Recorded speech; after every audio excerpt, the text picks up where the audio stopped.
You guys mind if I record this myself? I know it's recorded. That's fine. That way I can always. No, because I was gonna ask that. If anybody's gonna record this device, Dave Morlan has said that he's gonna record it so everybody in the room knows that, so that it's on legal record. Because I was gonna ask, if anybody's gonna record it, you need to say that now. Okay. Well, Dave, I'm gonna start with this deal. Okay.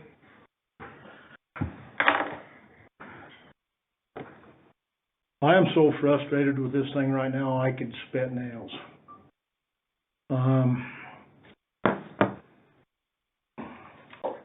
You have reiterated several times that you think that I have way overstepped my bounds down there in Road and Bridge Department, that I've made decisions on what's going on.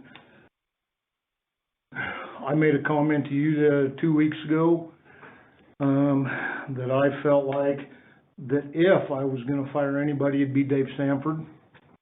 It was kind of funny, a couple days later, I go in there and guess what? Dave Sanford treats me like I'm a redheaded stepchild and tells me that he's gonna get fired, and he heard that at Cabela's in Grand Junction. Only two people that knew that was me and you.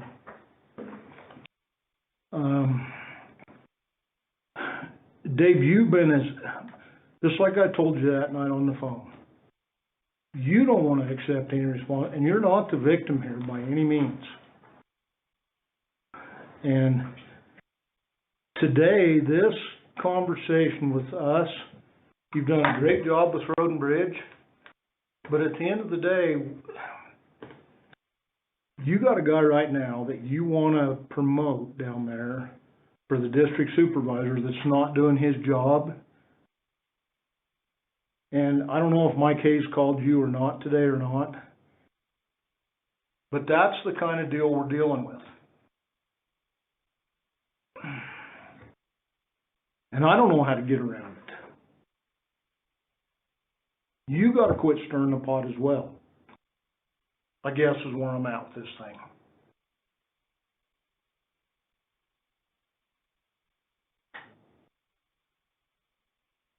And I'm not saying, Dave, that I've been 100% correct. I'm not going to tell you that.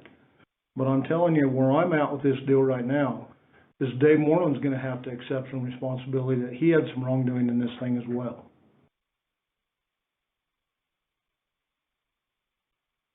And to this day, I'm going to tell you right now, walking in this meeting, I don't feel like you've ever accepted that at all.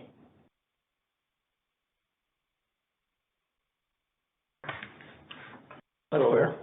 So let me tell you my perspective on it. To me, from the start, it was always a fairly simple deal.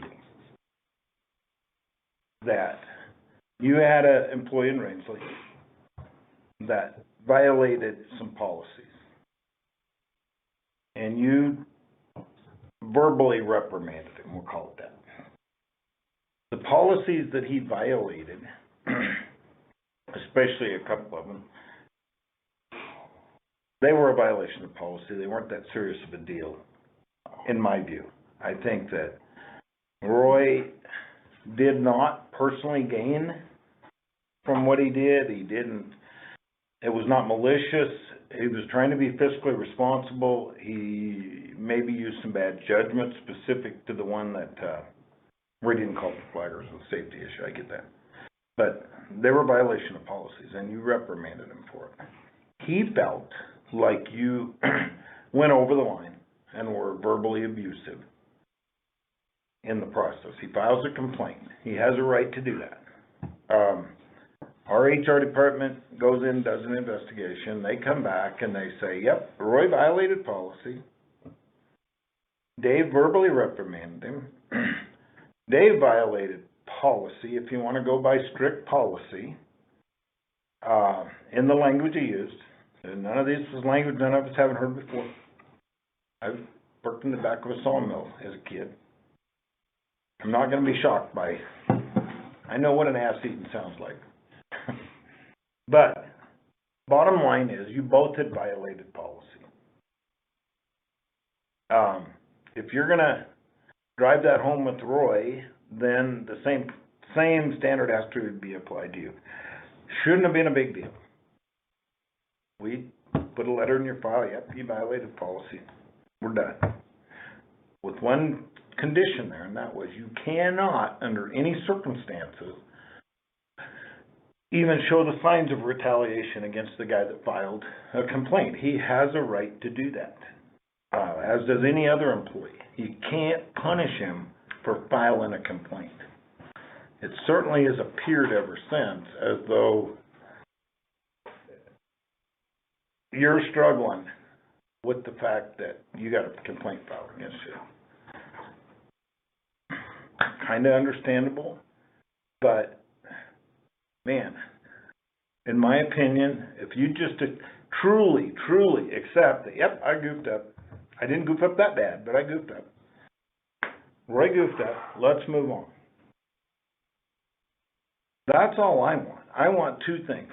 I want you to accept that you made your mistake, and I want you to accept and truly mean it that the commissioners are the boss. Those are the only two things that we have to have for this to work in the future.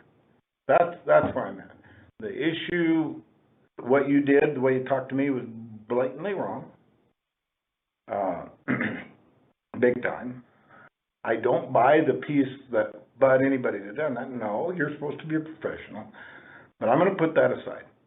I'm going to write that off and say, you know what, this guy's got 30 years of commitment to Rio Blanco County. I'm going to take that aside. I'm going to focus on what the real issue is. If Dave Morlan can truly, genuinely accept that, kind of like Jeff was saying, yeah, I goofed. I'll own that. This isn't a big deal. We're going to move on and not retaliate. You can't, because that's going to get the county legally in jeopardy. Let's move on. That's what I need. And don't take it lightly, what I'm saying, that I mean it. You've got to accept that we are the boss. We're not here to debate shit. We set policy. And you're here and getting paid. You do it. The team you have got going right now, I believe, at Road and Bridge does a darn good job. We've got these hiccups. I got a call today too. You know, there's this shit stirring on both ends of the county, I think. If we can put that to bed, I can live with this. I just asked what happened today, and I'm gonna give you my opinion of what happened. And Dave can tell me if I'm wrong or not.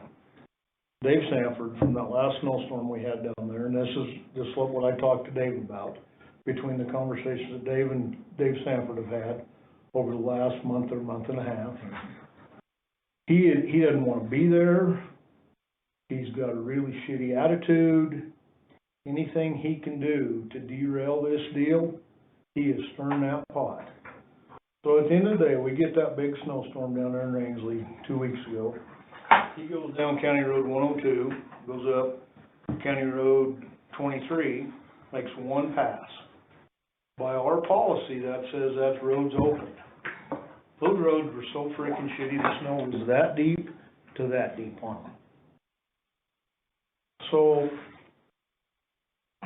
the next morning, I went and plowed a lady's house up just past my house back towards town. And I had another widowed lady down the river call and say, hey, would you come down there? So I rode my tractor down there. I'm like, you gotta be shitting me. And I thought, well, the phone's gonna start ringing off the hook. And I thought, I'm gonna send them right to that guy. I'm not gonna deal with this, I'm gonna send them right to that guy.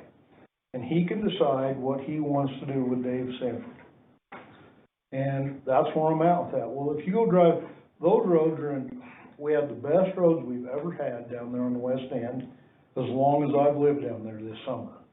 Right now, we got the shittiest roads, and part of it's the snow condition, because there's no moisture in it. You can't leave that much snow there, but part of it is that blade operator that bladed those roads did a super shitty job, and he's had to go redo them several times. So Dave, where are you at on this deal? Yeah.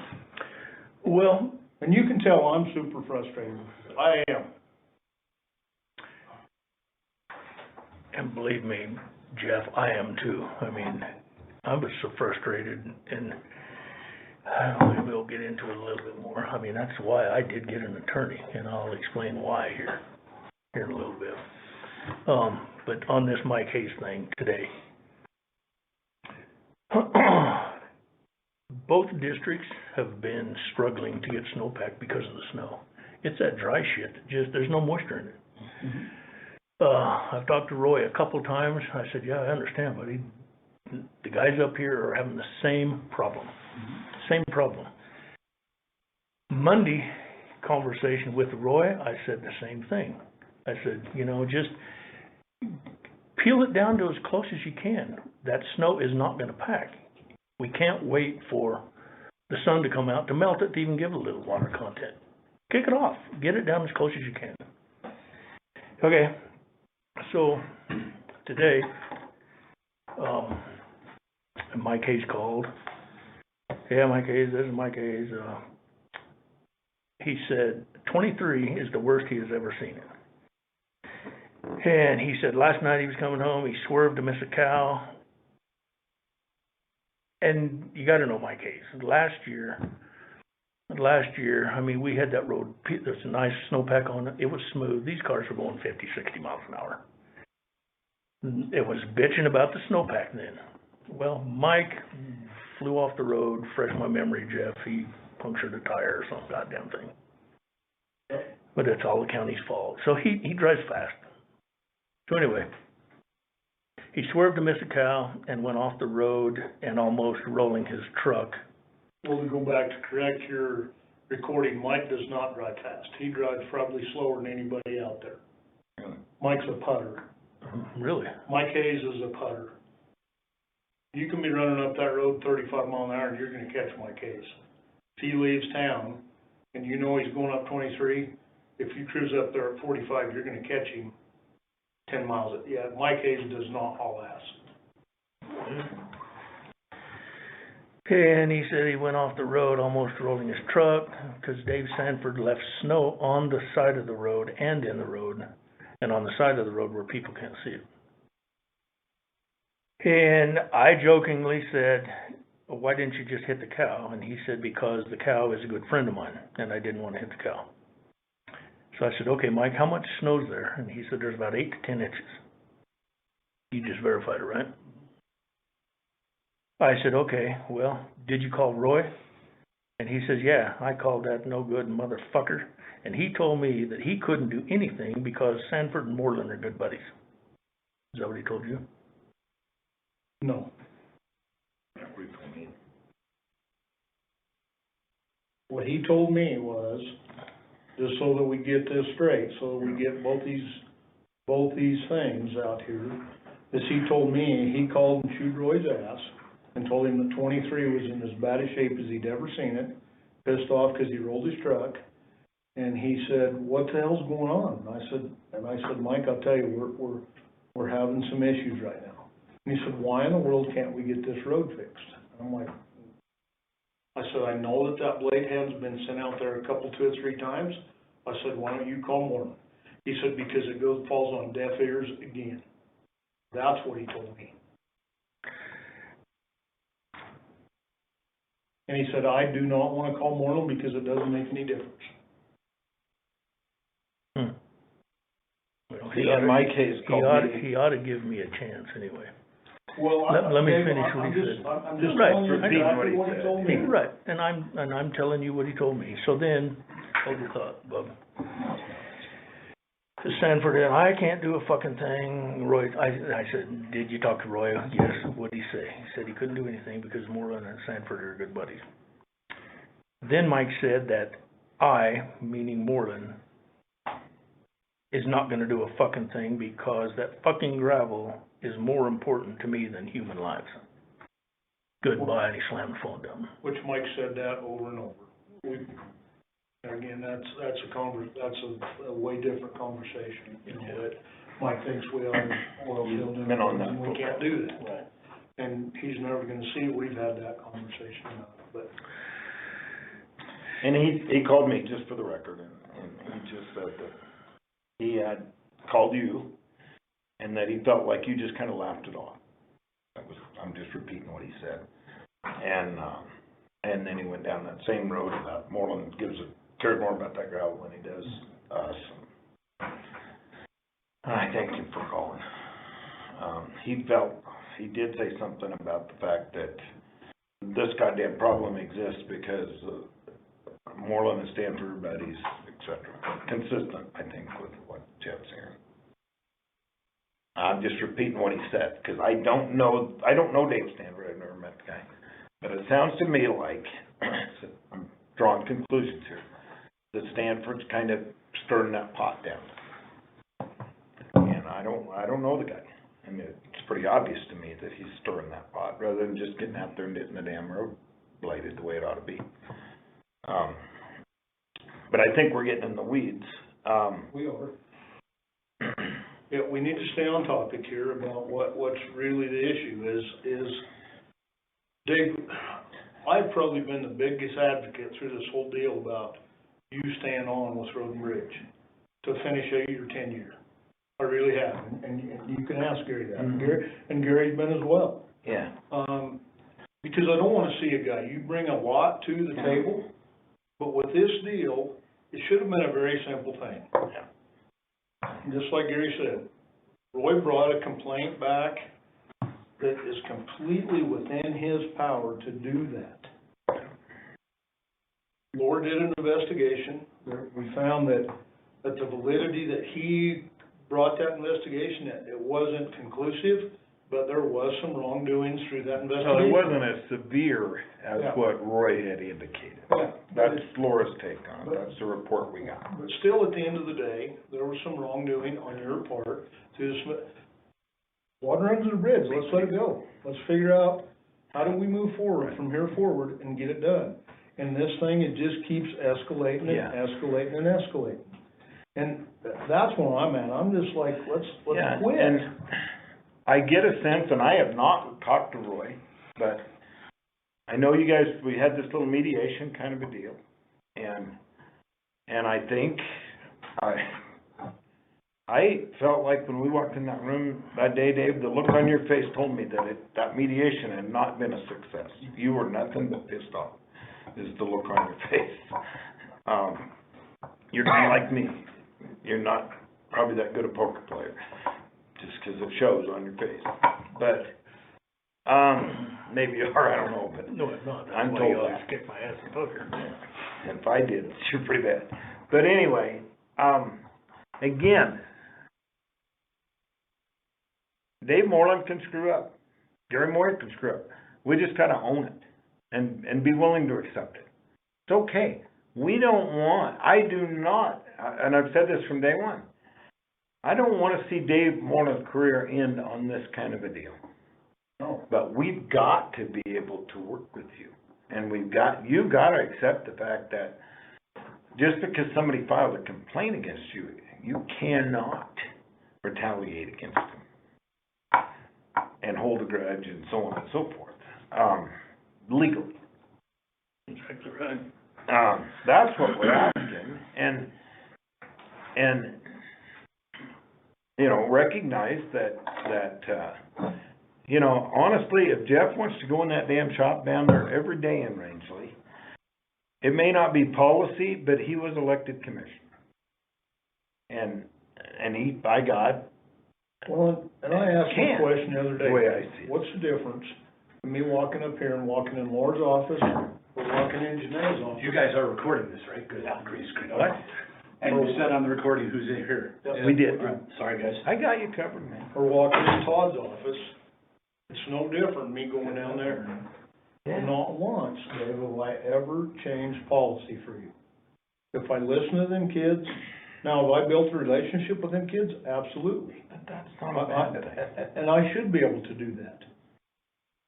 But at the end of the day, if Dave Morlan says, I want all these trucks parked in this shop, or I want them all left outside, I'm not gonna go in there and go, I don't agree with that.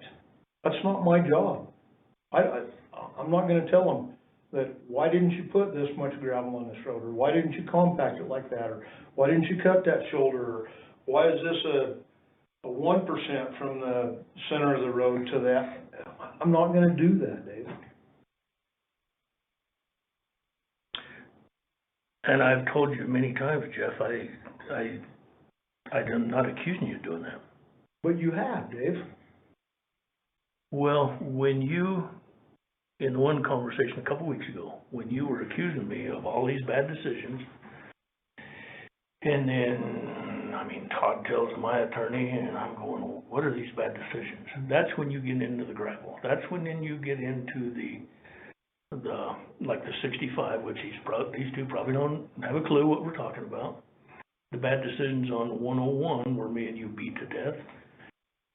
But Jeff, that's where I'm looking at my file, and you're accusing me of a $400 and whatever $1,000 estimate, and I cannot find that in my file. Let's go back, Dave. The first year I became a commissioner, and let's get this so it's on your recording, so everybody knows exactly where I'm at. On, this is County Road 2, down there, that half a mile of road that we paved. What road? 101. 101. Okay. When I first became a commissioner, for 20 years, those people have been trying to get that road paved. It had never happened. So I came to you guys. I said, hey guys, what do we got to do? How do we get that paved? We did an engineered estimate. It was over $400,000 to get that road done. And I'm like, you got to be shitting me for half a mile of road. So the next year, I questioned that, and I if you may not remember this, but I asked you, I said, Dave, go down there, and you're like, well, Jeff, it's a lot of drainage, and we got some flooding, we got to do some drainage down there, that's why. And I'm like, well, really? I said, why don't you go down there and visit with those people and see what kind of drainage and flooding issues they've had? Because most of those people have lived there for about 30 flipping years. Well, anyway, when we got done, what were we, 120, 130 grand to pave that half a mile road? 160. Okay. So, but anyway, that's how I brought that. Not that I was questioning you on that 400,000, whether you can find that or not. But the original year, that's where that was at. And that's what, I'm like, oh, hell no, we're not gonna pave the road for half a mile of road for, no way. We're not gonna do that. And Dave, that's where we ought to be able to do. I ought to be able to question you on something. Right. Without you thinking that I think it's a bad decision. I ought to be able to come to you and go, Dave Morlan, I don't think that's correct. It's like 65 on the Magan that we did this year. Do I think that? Absolutely, I don't think that was correct. You think it's correct.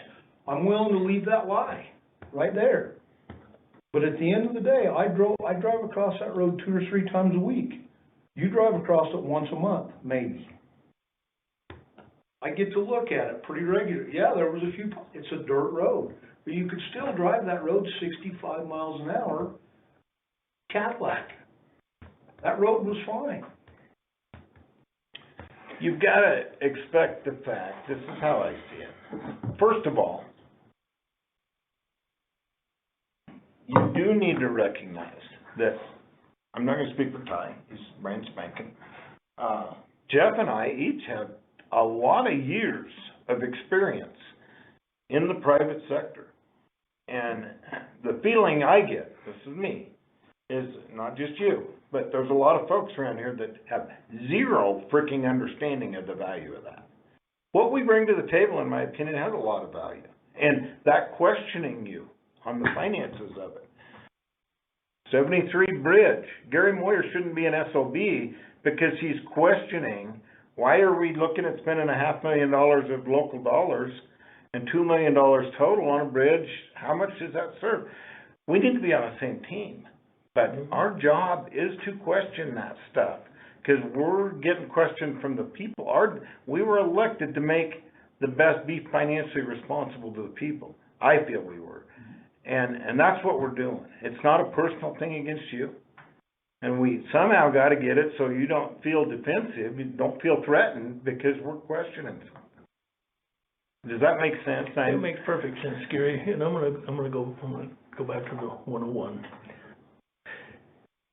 And I totally I respect you guys as commissioners. You guys gotta understand that it's my job to bring these options to you. I try my ass off to give you options.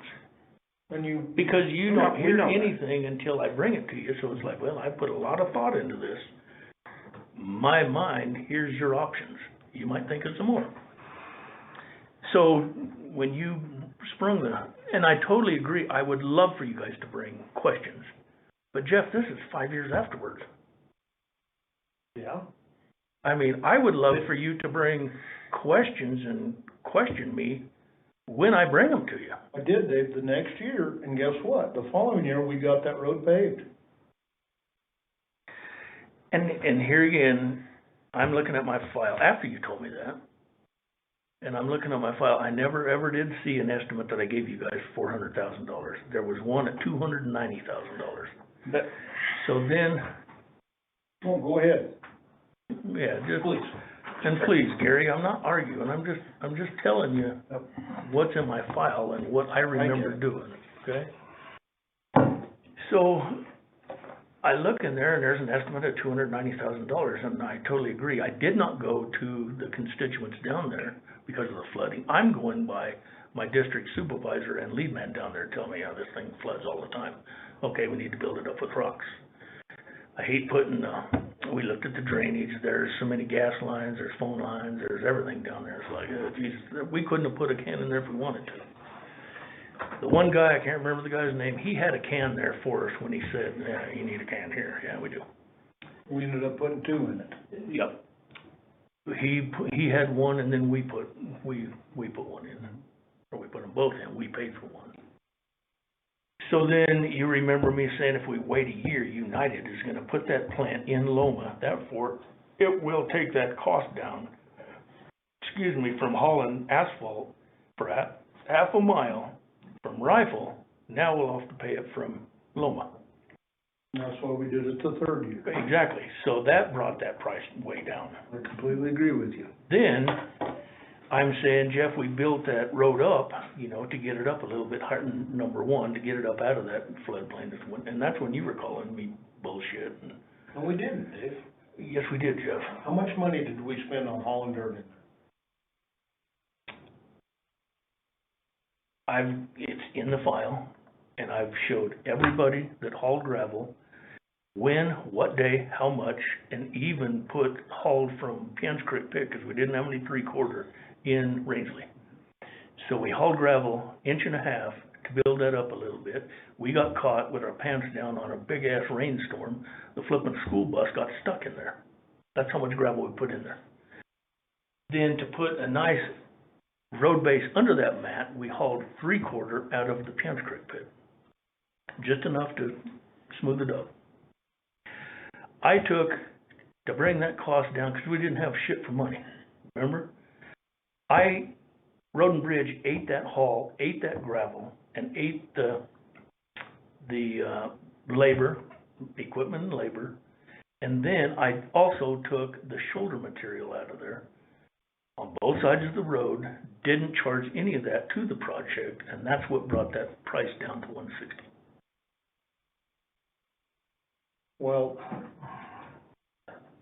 Dave here again, we're getting in the weeds, we're splitting hairs. At the end of the day, we truly need to figure out, can I question Dave Morlan? Can Dave Morlan question me? I guess But at the end of the day, Dave's got to respect the fact that those decisions fall on us. Oh, I know they do. Yeah. Without arguing or backbiting or any of that. And that's where I'm at. It's like, Dave, we don't want to lose you, but at the same time, you've got to accept the responsibility. Take this regular thing and put it in where it belongs. And that was a fairly minor goddamn deal. And move forward with it as that. Accept the fact that we're gonna question, we are moving into a new era, I believe, of fiscal responsibility. We're gonna be having to question everything. It's not our fault. Jeff Rector and Gary Moyer didn't get up one morning and decide, goddamn, we gotta cut $2.3 million out of the budget this year. It's because the revenue's not coming in and it's gonna get less. Right. But I'm We gonna didn't go back, cause Dave, that. and go back to the start of that conversation. When you called me, you wanted to know what I wanted to do for Employee of the Year for Road and Bridge in Rangeley, Colorado. And I told you, I don't care. It's not my decision, I don't wanna have any part of that, I don't care what's there. And you really felt like that voting mechanism, however it happens, I don't even know how it happens, that got skewed. So, I told you, you do whatever you want there, Dave Morlan. So, I don't know, a few days later, a week later, you decide that you want to change that, and you wanted to have Roxy, I believe, take charge of that. Well, you got the exact same result again, identical. You guys aware of that, what he's talking about? I've heard the story, that's all. I'm not. Employee of the Year, they vote on it, and they do, somehow they do it. When this happened, they felt like that Roy had skewed that, because Roy became Employee of the Year. This Was year? the conversation, was it Or called, last year, when he 2020? called me, 2020. he called and he wanted me to make that decision about that he didn't agree with that. I'm like, I'm not gonna make that decision. Told him that was completely up to him. And his opinion, and we'll go back, we'll step back a little farther into this conversation. He goes, well, I just feel like that I need to contact you because I feel like that you want me, or you wanna help, you need to help make those decisions for me. And I don't, how did you put that? I put it, I said, Jeffrey, this is tacky, petty bullshit. I hate calling you, but all of the shit that I got in for making these decisions, I wanna run this by you, so it doesn't come back and bite me in the ass. I didn't accuse Roy of skewing the thing. What happened was, Dave, all you of- damn sure no, did. I did not, Jeff. Yeah, No, I you didn't. said that you thought the voting was skewed there because they didn't do it correct. So, That's, Roy, we had the conversation, Roy said, I don't even think we're gonna do it this year. I said, that's fine. I Go talked back to to the Meeker that. guys. talk about what you told him about buying the plaques. About the $80 per Yeah, plaque for yeah, them. I'm getting there. So I said, that's fine, Roy. I talked to the Meeker district, they said, no, we want to do it because of, it means so much to these guys. I said, okay, well, let me talk to the Rangeley district. I got Jenny, I said, is there anywhere in there that we can find $80? How much are these plaques? They're $80. I said, okay, if we don't have the money, I'll buy the goddamn plaque. Jenny said, no, there's still a little bit of money in supplies. If you guys want to buy the plaques, it means this much. We've always bought the plaques, there's money in there. I said, okay, let me get hold of Roy. So I told Roy, it means this much, Meeker wants to do it. I want to stay uniform, Meeker wants to do it. What are you thinking? He goes, oh, okay, we'll do it. I said, okay, just like we've always done, you put three names down on a piece of paper, and then we'll count them all up. Again, this is how we've always done this, and I said the reason being, again, is it gets rid of the buddy system. Everybody's got a buddy, so they'll put that name down. And then, in the back of their mind, everybody's got a guy that's stepped up, done his, that guy is, and the system usually works. So thinking that's what we were gonna do. Well, then I call Roy, or Roy calls me on his nightly thing from our mediation. He's supposed to check in every night. Roy calls and he goes, yeah, I got that Employee of the Year. We're gonna do it. And the Employee of the Year is, let's see, 1, 2, 3, it's me. I said, okay, did you do it like I said? He goes, no. We did it another way. We put her down, I just had him, I can't remember what he said. In the meantime, 3 people called me and said, Dave, that's bullshit. Well, why did we change? I said, I didn't know we changed. Yes, Roy said, gave us a piece of paper and it said, there's 3 names on here and his name was 1, vote for 1. And he handed it to him and he says, vote for 1. So I stewed on that and that's when I called you. I didn't want to make that decision by myself because of all of the shit that whenever I do make a change down there, Jeff, it always comes back and bites me in the ass. Even something like that. That's why I called you. So then I called Roy and I said, hey, let's just go back to the way we were supposed to do it, that you agreed to do it, just tell him to write down 3 names. And he called me a day later and he goes, it's still me. And he sent me the vote thing, and it's like, bingo, perfect. I did say, we found $80 to buy 2 plaques. You know, do you wanna go ahead and do that? And that's why I did it. But prior to that, did you tell him that he was gonna have to come up with the money to buy? No, I did not. You know, gang, I totally agree with everything you said. And Gary, don't get me wrong, man, I respect you guys. I would love you to even ask me more and question me on these big dollar jobs. But back to the 101, I mean, god damn. Here I thought I did a good job for it. When did we do that? 4 years ago? 3 years ago? 3 years ago. Here I'm thinking, Jesus, I busted my ass. I made it work. We got it done. And then bam, you call and tell me I'm fucking up and have been for the last 23 years. And No, Dave, it's like, Jeff, that hurts. Well, that's not exactly what I said. I said it, yeah, and I'll go back. I told you that the initial bid that you guys put, and you can't find it in your file, and however that works out, Dave, I don't care. But at the end of the day, what happened is until I started questioning that to make that happen, that road would still not be paved today. I truly believe that. And what I told you, you want to talk about how everything's even, why in the hell, if you've been the road and bridge superintendent for all these years, why in the world do we only have 30 miles of paved roads down there, and we got 180 miles of paved roads up here? We got several roads down there that are old tar sands that have still never seen any help on them. That was the conversation me and you had. Well, I didn't tell you that you had done a shitty job, by any means. I questioned you on how things had been done on the west end of the county versus the east end. However you took that, that's up to you. well, again, Jeff, it's sad that we have to record everything. I record a lot of this just like today, so I can go back and correct what I did. But that's what you said, bud. And you accused me of not being fair. You told me you were sick and tired of this Meeker politics. Mm-hmm. And that I had been unfair for, you said, how long have you been here? I said, 23 years.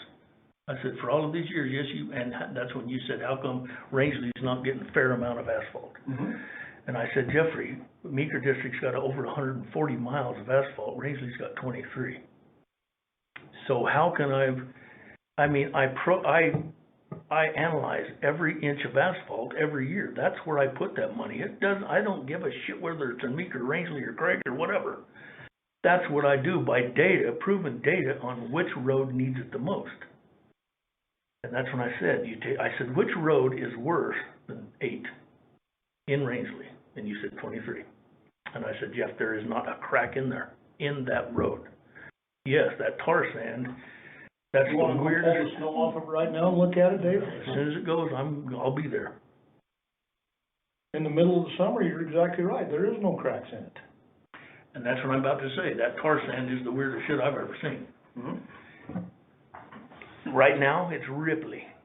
You said ruts, I want to go look at the ruts. But that's where I make my decisions. So where I can justify what I do. Maybe it's all screwed up. But that's where I make my decisions, so I can justify you guys and the constituents. I really think, and I totally agree with you, and this is another reason why I record that. After talking to you, I go back and I listen to my stuff. I listen to all of the recordings that I've got for Roy. And you guys are right. I will take the blame for that, of listening how my tone of voice is to him. And it's in frustration because of I expect more. I'm a perfectionist. I expect more out of him. I've helped that kid ever since he was that tall, Jeff. I've took him under my wing, and I guess that's why I want to make him succeed. Just like the 3 things, the traffic control, the grader, the track hoe. Anybody else, I would have written their ass up. Did I write him up? No. There's so many insubordination shit that I could have written him up for that I didn't.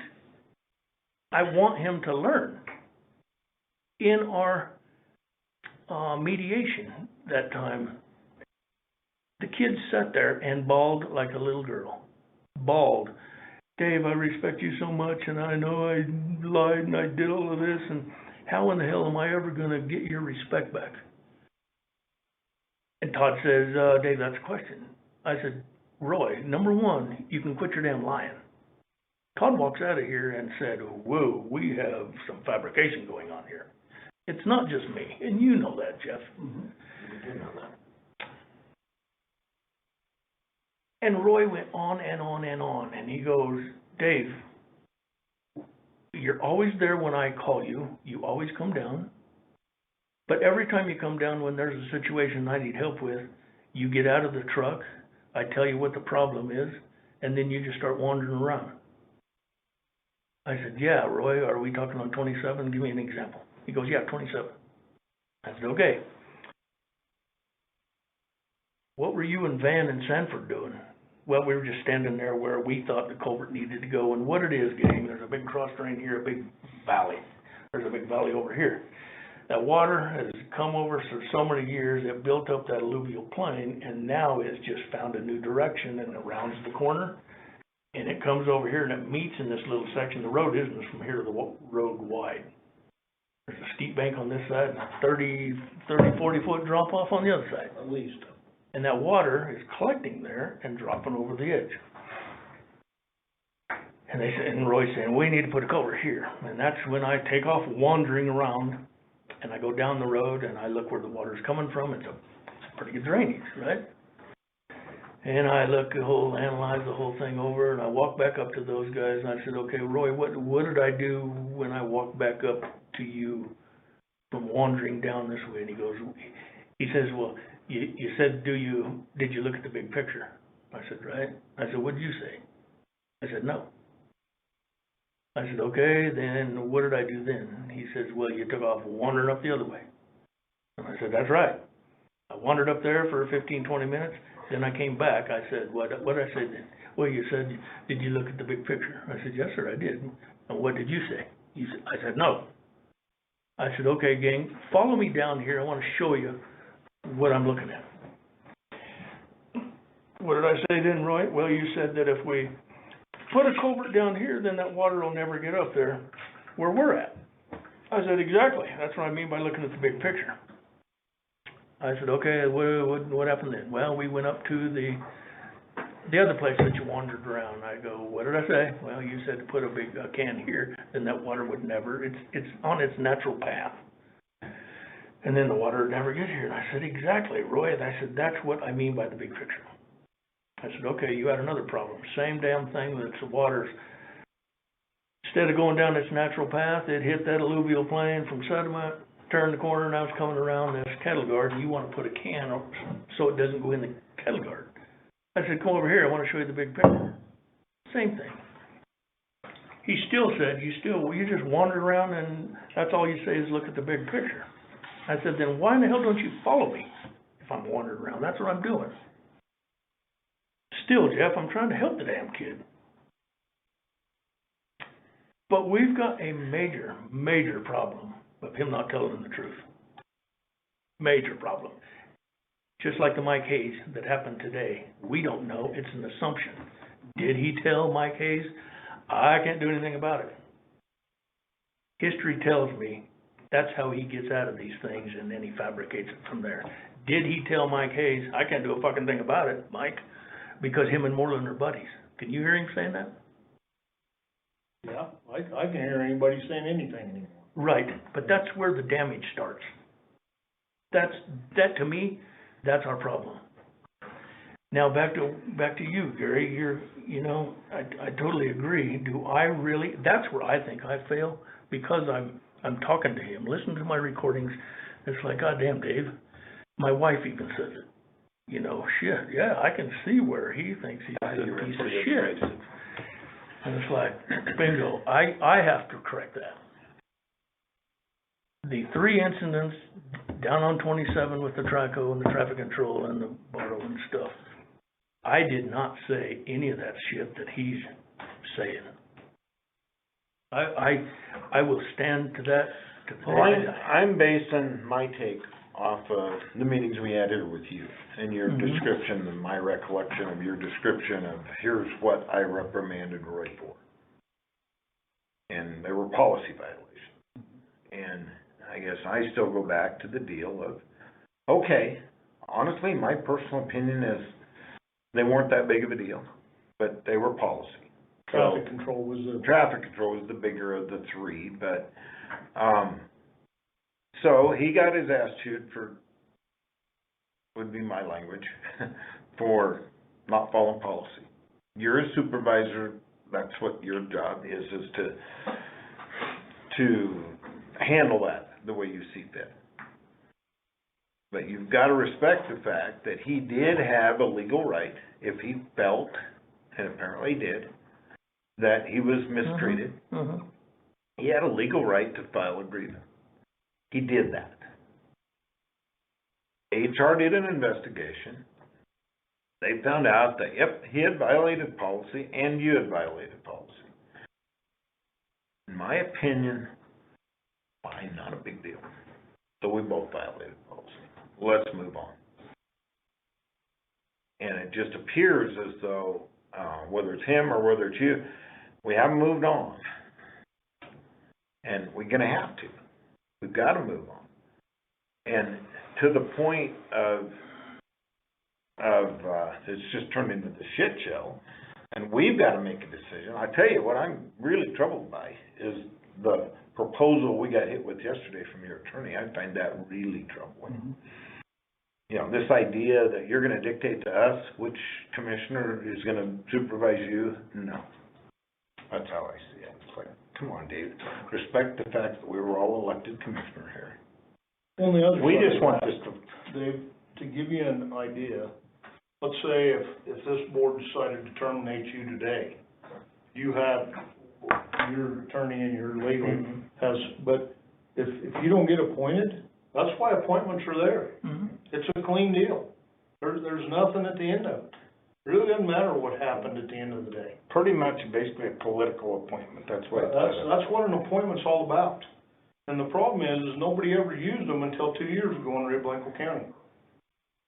But that's really what an appointment's all about. And you know, you can verify that with your attorney. Yeah, that's our understanding of it. Oh, she's believe me. But there again, so we're kind of getting in the weeds again.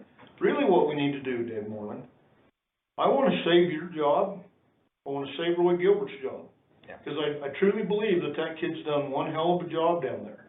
I saw him work. If we go back, we look at Stanley Rasmussen and Gary Smith, all the years that those guys have been there, shit that had never got done. We're seeing stuff down there now that is, and you even made that comment, well, Jeff, you know that has something to do with me. Absolutely it does. You're the supervisor. know that. I get that. But that kid is the district supervisor. We have to give him the latitude to be that district supervisor. And if he's making wrong choices or right choices, that's up to you. And I've never been vocal about much of this stuff, Dave. I saw a lot of it go on over the last 3 years that aggravated me, but I'm just kind of like, But here lately, I'm going to be like, okay, I got an opinion about that. That's where I'm at with it. And somehow we got to get past this. We got to move forward so that we can go about, you can finish your tenure out.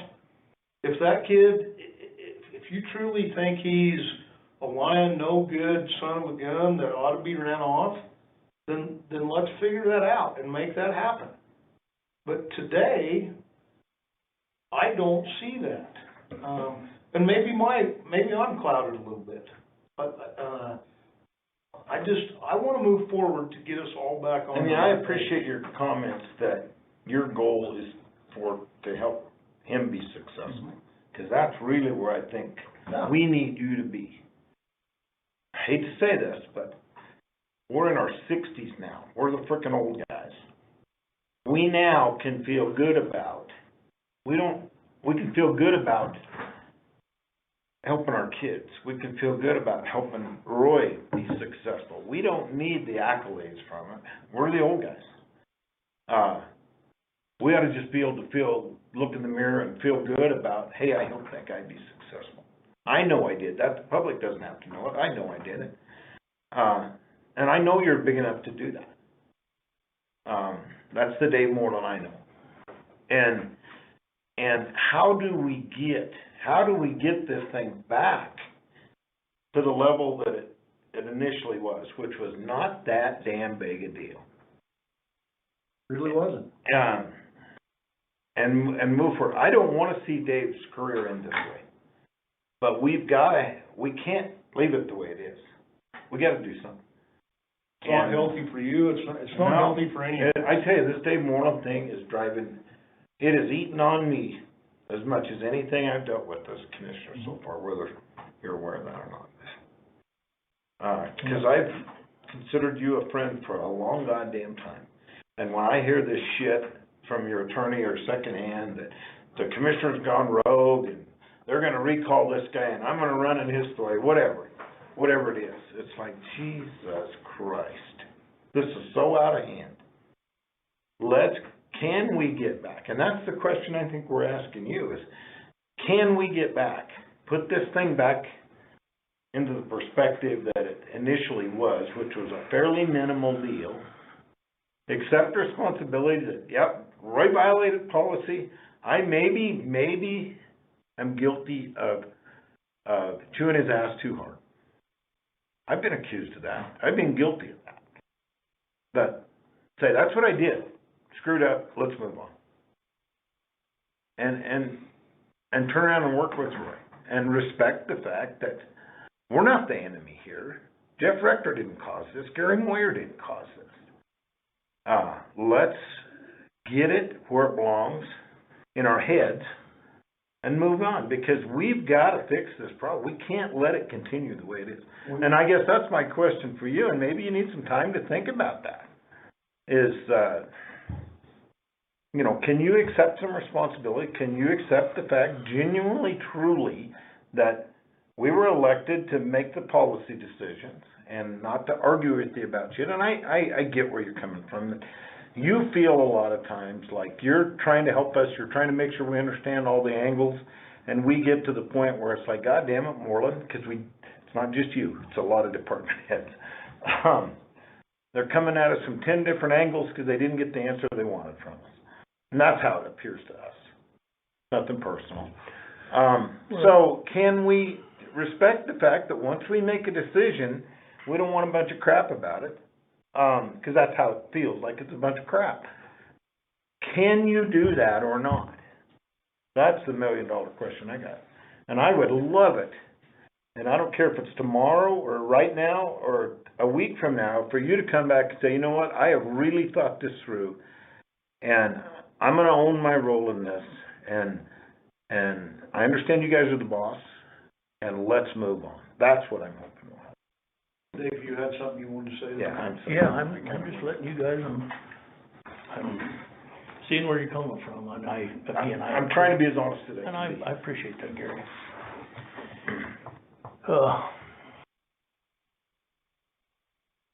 And I hope you hear me.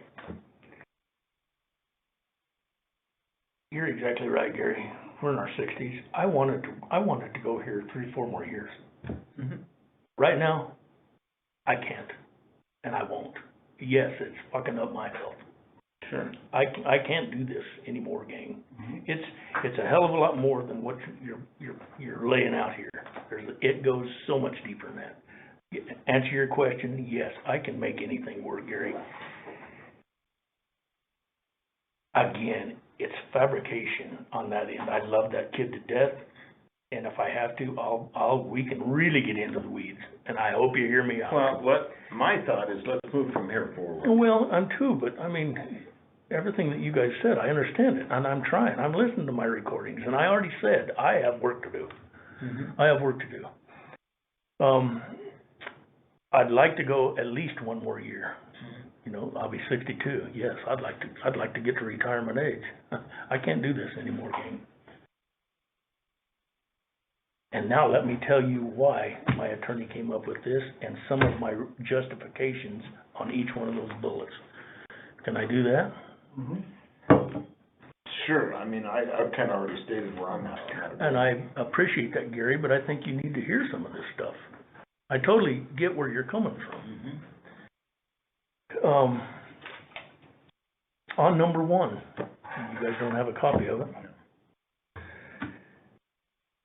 And let me go back to you, Jeffrey.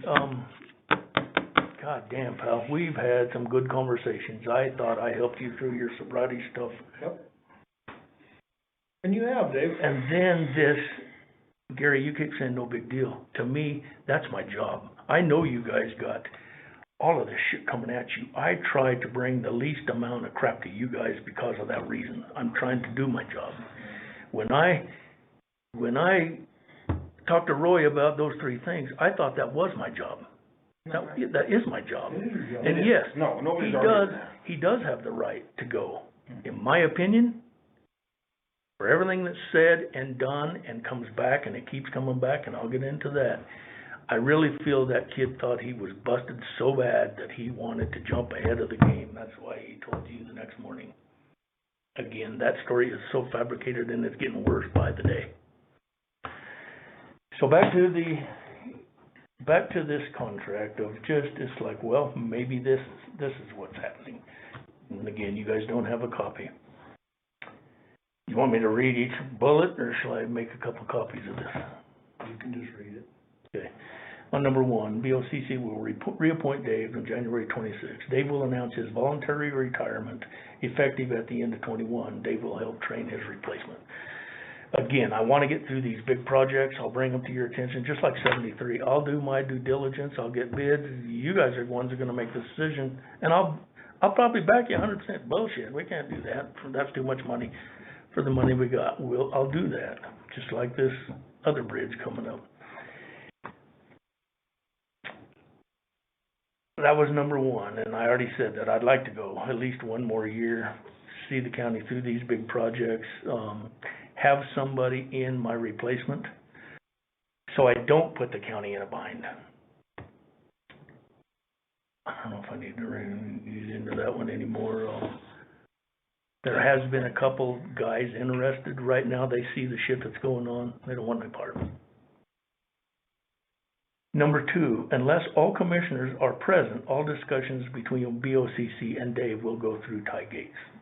And I'm sure that pissed you off. Sounds like it did. The justification... Nothing against Ty. No. But right. But it goes back to you, Gary. Goddamn. Yeah, growing up with you, shit. When we got off track, I still don't know. I think that was back when we had the first bid on the... I think where we got off track, Dave, was over COVID. Exactly, and that's what I was gonna say. Right. And I think we can get in the weeds there. I think you misinterpreted what I was, whatever. I feel bad of that, but that is not what I meant, what I'm hearing you getting mad at me. So number two. Here's a prime example of why I would like number two. Just in the last couple of weeks, Jeffrey, you've called me twice, and we've kind of beat that to death, and I thought I was doing good, but now I feel that I've been, goddamn, if I've been fucking up for the last 23 years, I wish somebody would have told me. I thought I would have done a hell of a job myself. We can't get on the same page. Here's what happened in the last couple of weeks. I get a call from my attorney. She says, Todd just told her, it was the day after me and you talked, it's recorded. I said, you said, well, Dave, why don't me and you just meet face to face? You want to meet face to face. Dave, just think about it tonight. I'll think about it tonight. Maybe tomorrow we can have a better conversation. I said, okay, Jeffrey, sounds good. Thanks for your time. It snowed like hell that next day. I still waited around thinking you had other shit to do, didn't want to drive. I didn't really want to drive. Didn't happen. Todd tells Brenda's my attorney, she goes, Dave, why did you refuse to meet with Jeff? It's like, Brenda, I didn't. Todd just said you did. I said, no, listen to this recording. I didn't refuse to meet Jeff. This is what he said. And I never told Todd that. Well, and back, okay, well, we're right there. In my opinion, Jeff, I think you and Roy are out to trash my reputation and my integrity, everything that I've done. And I've gathered that from, yep, I completely get where you think that. Well, let's keep going. Keep going. This is from your attorney too. Mm-hmm. Jeff wants to get rid of Dave Morlan. So now, you seeing where I'm coming from? Hold on just a second. Yeah, let's go ahead and break You want me to finish? Hold on just a minute. Do we need to address these? I appreciate you too. There's a lot of that stuff I want you to know that's happened that you guys aren't aware of. I will say that. Okay, we got a question for you. Dave's talking about that, I called him and said that I was gonna have meet with him face to face up in Peance, and the following day, we had a big huge snowstorm, day or so later. You contacted his attorney and said that, well, Dave, why did you refuse the meeting with Dave Morlan? That's not the case, and then go ahead and read the other bullet point. So me and Jeff had this meeting, you know, and he said, yeah, Dave, you know, we were hashing shit out, right? Yep. You made the comment, Dave, I'd just send meet face to face. I'd like to meet with you tomorrow. I'll call you in the morning. You sleep on it, I'll sleep on it. Maybe we can have a better conversation this morning, in the morning. It snowed like hell. I waited around figuring it wasn't gonna, you know, he didn't want to drive, I didn't want to drive. I talked to Brenda that night. She said, well, why did you refuse to meet Jeff Rector face to face? I said, Brenda, I didn't say that to him. Well, Todd says you refused to meet with Jeff Rector. Mm-hmm. And I said, no, I did not say that.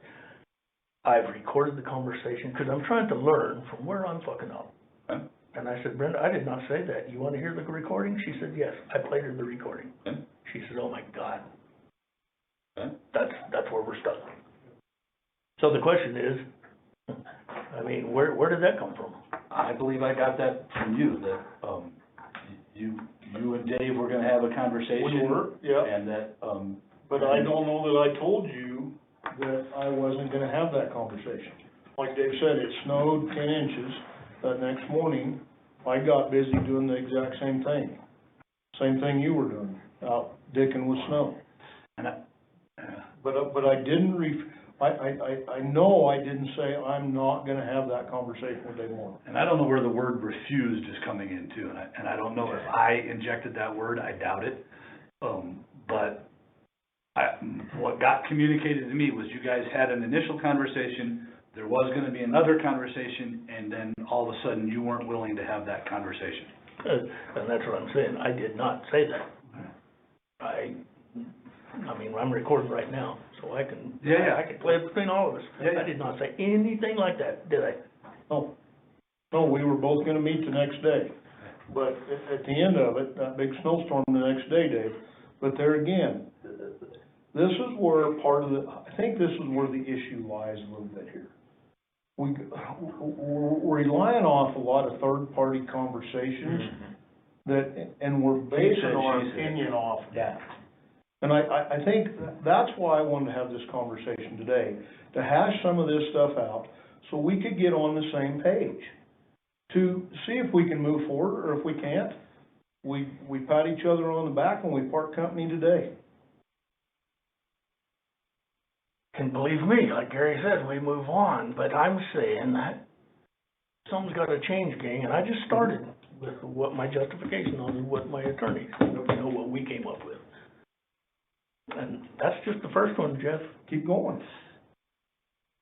I feel like if I've answered it, because I told his attorney I wouldn't be in here without her, that I should probably. We have one more question for, Okay. just for you. Is that okay with you? So I just don't want to be telling Brenda something and then going back on my word to her, so. Right. Did you have something else for me? No. I'm just down the hall. Okay. All right. Thanks. Yep. Thanks, Doc. Yep. So it sounds like that was semantics in how a message got conveyed there. Whether it was Todd that injected the refused word in there or not, we don't know. But things get blown out of fucking proportion. Everybody's a little on edge. Which, that's Not surprising. That's a pretty, so keep going, Dave. Well, I guess while we're here, I mean, while he was here, I should have said, well, that's where I'm getting from him to my attorney, where you're the one that wants me fired. Whether you told him that or not, but you just said that you were trying to keep me. That's why I asked you that question, why he was sitting there.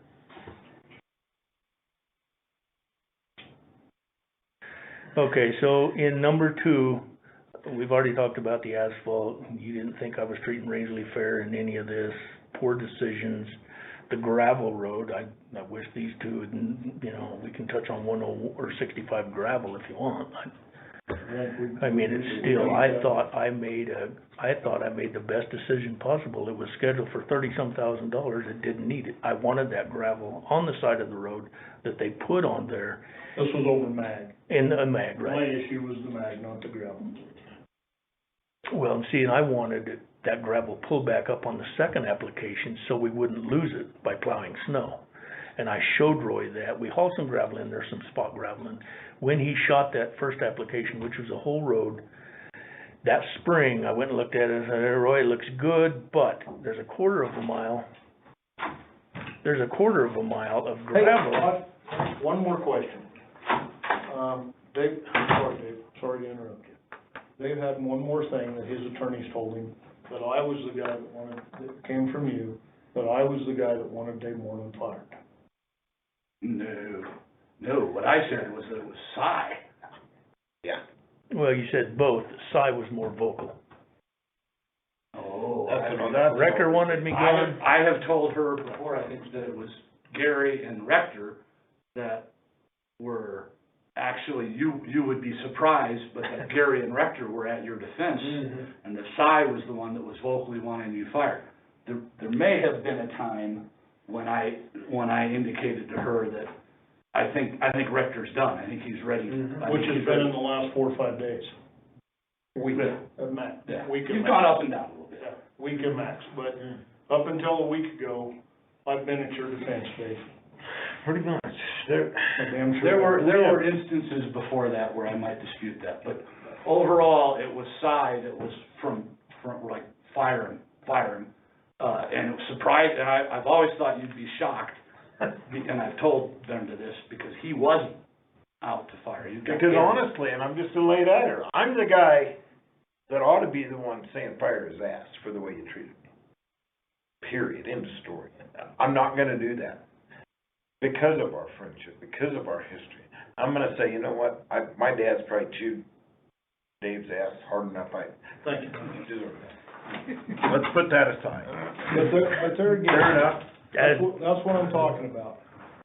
Some of that stuff is Getting blown out of third-party hearsay, whether it's true or it's not, and that's why I went and got Todd. Sure. Because I got nothing to hide here, brother, nothing. Well, there again, I appreciate you all the time. I hope we can have a civil conversation. I'm just telling you where I'm coming from. You know, you thought it was bullshit, I got an attorney, but I'm telling you why. Well, it's the agreement that I really, like, there's Yeah, but just hear me out, Gary, and then tell me what your thoughts are, if you would. Back to the 65 gravel. So there was 3 feet on the edge of the road, 3 inches deep of brand new gravel that they didn't put in the mag. So I told Roy, you see what I'm talking about? When you come back for your second application, I'd like that gravel pulled back up. It will give you more of a crown. We just hauled it in here. Look at Moffett County. That's what I mean by crown. You could have that crown if you would have put that gravel that we just hauled in here in that mag. You agree? And then in the fall, you're gonna have some badass potholes. I said, okay, when you do those potholes, just pull that quarter mile up. $5,000. And that's when you said bullshit and goddamn, that's a poor decision. We could have used that in the budget. I was like, well, Jeff, shit. You know, okay, thanks. Anyway, and you've always told me Well, since the 73 bridge, since the liability of borrowing equipment, especially that dilapidated piece of shit of Roy's. Have you seen it? That trailer that he used? Anyway, you pounded in my head. I don't want to hear you ever say liability again. It doesn't mean shit, Yep. you know. It doesn't. But Jeff, it's still my job to tell you guys this. And then we go from there. Okay, so number 3. In the event the BoCC believe Dave has done something they don't agree with, they, as a whole, will immediately discuss with Dave to find out his side. Number 3, you guys got to admit, after this, Roy had the opportunity. He did come, he filed a grievance, but still, it was 4.5 weeks. And still, nobody told me anything about it until I heard you guys on that phone call. No. That's, timeline's not straight. We were told from HR that Roy had filed a grievance, and it was that next meeting when that discussion, and like we've said before, all that was Cy cluing me into the process. And it was that first, it must have been a Tuesday, because it seems like it was Friday we heard about this, and on Tuesday we were having the meeting, and we were told this was really serious. And Cy was explaining that, well, here's the process. Laura's in Rangeley right now, interviewing Roy. She's gonna do an investigation, she's gonna write a report, Todd's gonna go over the report, and then it'll come to us. So it could be a week or so. And that's where somebody in that process, and honestly, I don't know if it was me or if it was Cy, said, so at that point, he could resign. And that was just, it didn't really mean anything, it was just like, we thought this was serious. And that way, we didn't realize that was being broadcast out. And then, you reacted, but that was right after, that was within a few days of this whole thing getting started, was when that happened. Then the drag out time was after that. Jeff and I don't think either one are gonna defend that. That's an HR concern we have. I don't remember now what the hell caused that to drag on so long. I think that's an issue overall that we've had, and we need to fix. We were both very frustrated. We were very frustrated. Because we didn't get the damn report for 2-3 weeks. We didn't feel like that it should take that long for that to happen. Because you're out in limbo, Roy's out in limbo, God only knows, we're waiting for a report. And I can't remember now what took so fucking long, but it was part of this shit. But anyway. It doesn't matter, you know. Anyway, the first time I heard about it was, on the phone. But my understanding is this, and tell me if I'm wrong, is that in the process of an investigation, that is where you tell your side of the story. Just like Roy told his side of the story in this investigation. Because Roy has never came to us and officially and said, here's my side of the story. That was told to Laura. So was yours. All we ever got was a report from Laura. That's my understanding of how the process works. So it's not a case that Roy got to tell his side and you did. No, I know that. Okay. I thought that's what you were saying. No. It was just like you guys just said, it's that time thing. And then I hear about it over the damn. No, but that happened right off the bat. And maybe so. And that should have never happened. Yeah. That day you called me, Todd had called me just prior to you calling me, 2 or 3 minutes. Yeah. And he said, Jeff, I'm gonna tell you, if Dave Morlan calls, I'm gonna advise you through counsel to not say a word about that. And that's why I went down the road with you that day that I did. It's not that I didn't wanna go, Dave. No, we'd love it. I would have loved it, because in my opinion, at that particular time, I didn't feel like that this was as big an issue as it became to be. But and that hot mic played a role. True legal counsel is telling me, do not say a word about this. Just say I have no comment. Don't confirm or deny. And that's kind of what I did with you that day. Yeah, and that's what both you and Cy said, I can't talk about it, it's a personnel issue. Right. We've got some bad, tough decisions because of budget. That's when I said, well, what's this got to do with Roy? And that's when both of you said, well, I can't talk about it. And I get that. And we got that through legal. I get that. So that's when I thought, well, let me go up to, and talk to Todd. Oh, Jesus, do I need to get an attorney? That's what I came up to Todd's office for. I came up, I looked in there, and when I walked up to the door, I heard you say, isn't this fun, Moyer? And you said, yeah, but we need to make sure we protect Well, Jeff Roy. wasn't there. No, he was on the phone. Yeah, I was on the phone with Todd. I was actually talking to Todd. And you were in there. And Dave, the very first thing that was told us, you get a complaint, a grievance filed, the legal obligation is to protect the person filing the grievance. So it didn't have anything to do with it being Roy Gilbert. It was that's what we're being told from HR and from legal. Am I overstating that? Okay, and I understand. That's all now that you was about. said. Yeah. But that's what I heard is, you say, Mr. Moyer. You gotta be professional enough to keep things so that you don't act like you did in there that. True. I'll leave that. But I thought I was done, Gary. Yeah. So I said, I heard you say, well, we need to make sure we need to protect Roy. So then, at that point, I thought I was fucking done. So I thought, well, shit, I'll walk down the hall, get my shit, so I'm not accused of eavesdropping. That's when, Todd called me back in. Come in, I go, you guys go, what's going on? I said, I don't know, you tell me. Your frustration that nobody can tell you shit. I understand that. Oh, yeah, and I was, but again, I thought I was done. Okay, go through the process is what you guys said. Here's another thing, it's made it circled around now that I told you to fuck off. I didn't tell you to fuck off. Pretty close. Well, I said, Gary, while you're here, I said, if you're gonna motherfuck me, then at least make it legit. Those were my exact words. My recollection, and I thought Todd's not right, this isn't gonna do us any good to go down this road, but was that if you're gonna come after me, you better put your big boy pants on. No. Oh, yeah. Yeah, that is what you said, Dave. That burned into my memory, buddy.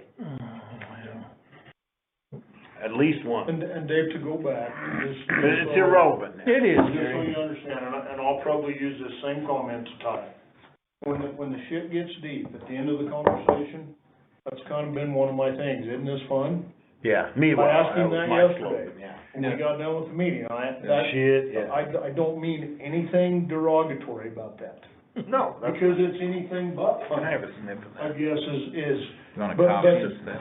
that's just, it's one of them nigger or whatever you do. But I do that but I asked Ty that yesterday, isn't this fun? I know we- that, Jeff, you say that all the time. Yeah. I Because it's not fun, just Dave. tell That's you what I kind of a way remember of- being saying, yeah. Being It sarcastic. really is not fun. No. Okay, so number 3, in the event the BoC, Dave has something they don't agree with, they as a whole will immediately discuss with Dave to find out his side. Okay, we just beat that together. But that's where I would like that opportunity to respond, get my side of the story. And here again, I feel that when I did get my side of the story, you weren't here in my whatever meeting we had. I could tell you were still mad at me, Gary, for the incident in Todd's office. You didn't hear a word I say that day. Yeah, I did. You did? I hope you did. Again, those 3 incidents on number 3 with Roy, I feel like that is my job. That is my duty to protect that equipment of him driving it 4 hours or 4 miles. The traffic control, we train and train and train. I mean, where that trailer was parked on that corner, it scared the shit out of me. There was nobody around it. Just a bonehead deal. It was a bonehead deal, and that's where I felt he knew he was busted. That's why he did what he did. He's got every right to do it. Number 4, Dave will not be terminated without cause to be defined in the contract and a unanimous vote on the BoCC. Prior to terminating Dave for cause, the BoCC will give him a written notice of performance issues and an opportunity to cure when the circumstances make it appropriate to do so. That seems fair. Yes, Dave, you're exactly right. If we terminated you, we would have to do that. But if we decided to not reappoint you, that doesn't apply. Right. four is that? Well, and I guess my concern is, if we're gonna have a contract review that has all these stipulations that are above and beyond our current policy, personnel policy, we're opening ourselves up to have one with everybody. True. And But under these honestly, the way I see it, and you're not gonna like this, is you are right in telling us, I've gotta have the ability to discipline my staff and manage my people. That's all I ask for. But we have to have that same ability, and you're our staff. Exactly. And that limits it, big time, big time.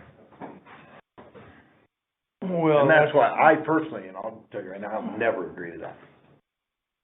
well, through all of this, Gary, that's what I'm asking, is just let me do my damn job. You said We it know. yesterday. I'm responsible for that guy. If I'm out of line, then let me have it. Well, and Those three incidents We that just- started this whole thing, I feel it was my job to do that. nobody is saying, I don't think anybody here is saying you didn't have a right to reprimand Roy. What we also are saying is that it was found by HR that you used language that violates our policy. Do we worry about that too much? No, but I also don't worry about the policy that Roy can't use his own trailer. Or what, they're walking the track codes. To me, I'll be honest, I don't think that's a big deal. The traffic control that's a bonehead move. But that's my opinion.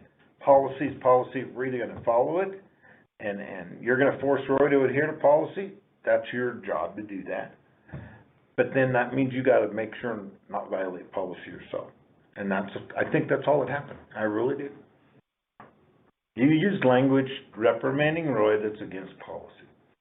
He knew that apparently and filed a grievance. So Not a big where I goddamn deal. went against policy, I mean, It's the language where- you used it's the reprimanding language- Roy, it was was my the language, understanding. the language, It's against policy to use the F word.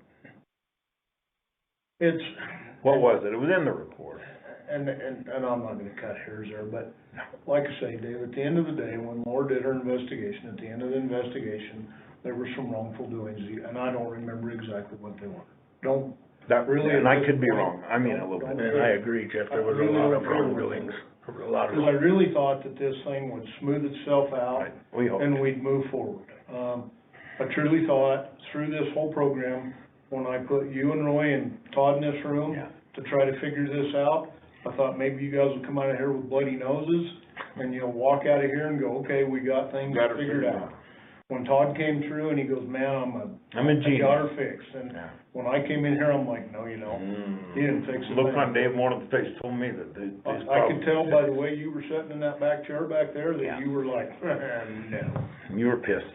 well, I was, but I'm sure you I was were. gonna try to make it work, but I mean, Todd even said it, he goes, the guy's full of fucking lies. And that's what I was frustrated with, Gary, when you came in, it's like, man, But I then sat here and listened to this. when we all three, me and Gary and Si sat here, Yeah. you never said a flippin' word. Well, 'cause I didn't wanna bring y'all and go beat it all over again.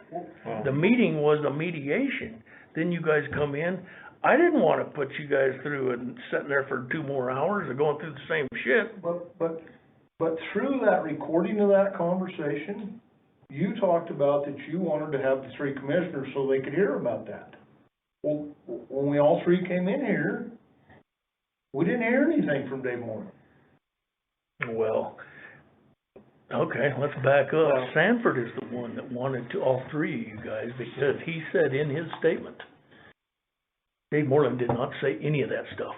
He said the F word 2 or 3 times. I would like to get all 3 commissioners together. And we tried that twice, Jeff, and you had other stuff that you couldn't make. That's where the 3 commissioner thing came in. And that never happened, and I was waiting for that day, and that's where we all wanted, okay, the fabrication's gonna come out here. You even said that when you left. Well, how do we move forward from here, Dave? Well, and we'll get to that, Jeff. I'm almost done, but I do wanna move forward because of that. Number 5, Dave will have the right to terminate the contract for cause, such as if the BoC restricts his ability to perform his job duties. If Dave terminates for cause, he will receive his salary and benefits through the remainder of 21. Number 5, here's what I got there. From what's taken place in the last couple of weeks, and I told my staff, my girls, and my 2 supervisors, they want to know, they know that people can sense when shit's going on. I did tell them, I'll admit to that, Jeff. And I got suspended. You wrote me a letter, boom, here's your 3rd letter, Morlan, you're suspended for 3 days. Do you know that I didn't even know that I had signed that letter until after it was already done? We're not gonna say there weren't some HR challenges or legal or whatever. I got told in front of this courthouse that was done, and then the next day when I saw it, my name's on it. And I'm like, are you shitting me? That's the kind of shit, Dave, that We're not just with you, No. but that's the Meeker dynamic I'm telling you about. That's the kind of shit, as being a commissioner, and I've had this conversation with Mr. Gates, that's the kind of shit that drives me absolutely insane. And my memory's either really bad, here's my side of this little story that day. And I'm not saying the letter didn't need to go out, I'm not saying that you didn't need to be suspended for when you were, I support that, but I got a call that morning at 9 saying, hey, can you be here at 9:30? Sure, what's up? Well, we got this Dave Morlan. I didn't know till I got in that room and saw the letter what it was. But, and it had Jeff's signature on it, I assumed he knew what was going on. And then I found out later that Jeff didn't. So Gary, sign this I thing. talked to him later, cause Yeah. I was very upset about it. Yeah. And he said, well, dude, I saw your signature on there, so I thought you approved it. I'm like, I didn't know anything about it. Jesus Christ. Okay. So we're not gonna say that there isn't some wrongdoing here, man. So, We're working hear on me it. out on this one, okay, so, I get my letter signed from Jeff Rector, and I do my suspension, and We're I'm not as big of a- doing working my ass off to keep my pie hole shut. It's like, okay, shit, there's the 3rd one. And this is just hearsay, Jeff, don't take offense. Jeff Rector's in the hospital with COVID. He gets out the same day, the next day, I don't know. He's down there telling everybody at the shop, Dave Morlan got suspended. Pretty proud of Morlan being suspended. Again, this is from one of those guys. Seriously. You accused Dave Sanford of saying all this shit. Sanford was in Missouri. I queued Sanford 3 days ago, or 4 or 5 days ago when I was in there, in the last week. I'm gonna say in the last week. I went in there and I could tell, just by his persona, that, and he was, I was just like, yep. So I went back and I talked to Carrie and Mike, and then I left. So here's my knee jerk. But Dave, to go back on that, But I got home on Tuesday. I didn't leave the house until that Friday. So it's pretty hard for me Yeah. to be in that shop the next day. well, whenever it was, Jeff, it's still, Yeah. it's assumptions, but Yep. at whatever time, I mean, can I ask you, did you go tell the boys? Yep. Yes? No, I didn't tell the boys anything about your suspension. I damn sure didn't. Let's see, and that's where I get a call from one of those guys. It There's shit wasn't disturbers. Sanford, but that you did that. And it's happening on both ends. Okay, in that same week, a few days later, Roy's in there telling the boys in a morning meeting. Sanford did say, he came around the corner. Arlen replies, Jesus Christ, that's all he got is 5 days, that's a bunch of bullshit. I know where that came from Arlen. I saw Arlen about 3 or 4 days after I got out of the hospital. Went to town one morning to get a cup of coffee and Arlen caught me at the loafing jug and asked me what's going on. He goes, did Morlan get suspended? And I'm like, yep, he got suspended for 5 days. That's exactly where that came from.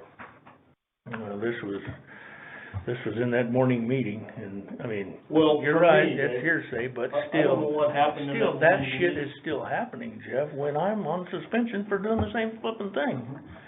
You know, and then a commissioner does that, and then to further on, I still keep my mouth shut. It goes on. Mr. Gilbert hates silence, so what's he do? He comes to Meeker and starts going door to door, telling him Morlan got suspended, and this is what happened, and this is what happened, and this is what happened. So let me ask a stupid question. I do know that is a fact. Is it confidential that he got suspended? I don't think it is. I mean, But didn't we all get told this doesn't go out of this room? not on the suspension. Well, Ms. How Laura. how can your crew not know that you weren't there? I don't, I just don't think. Well, let's just take the suspension away when Mr. Gilbert is telling everybody, yeah, this is what he does and this is what he did. We gotta stop the shit disturbing on both ends. That's for this what I'm to saying, ever Gary. work. Now you're understanding why I'm doing what I did to even get that. Yeah. It's like, shit, I just got a letter. And now this is going on. This is not right. This is not right. I would agree with that 100%, Dave. And then since my first started of the first thing, Mr. Gilbert's down there running Free Willy, and I've told you this. Insubordination, it's like I don't even exist. Roy, I need that trico here. No, he's going hunting, so he starts another flipping job. That shit is going on daily. He acts like I'm not even there. Because he knows he's protected. But that happened last fall. That's happening That hasn't every happened. day, Jeff. No, the Yes, Traco, Yeah, the trico. just what you just said. But the it was Traco, it was after he filed a grievance. But that happened last fall. It hasn't happened in this timeline and just here recently. That So- happened last fall. The trico did. Yeah.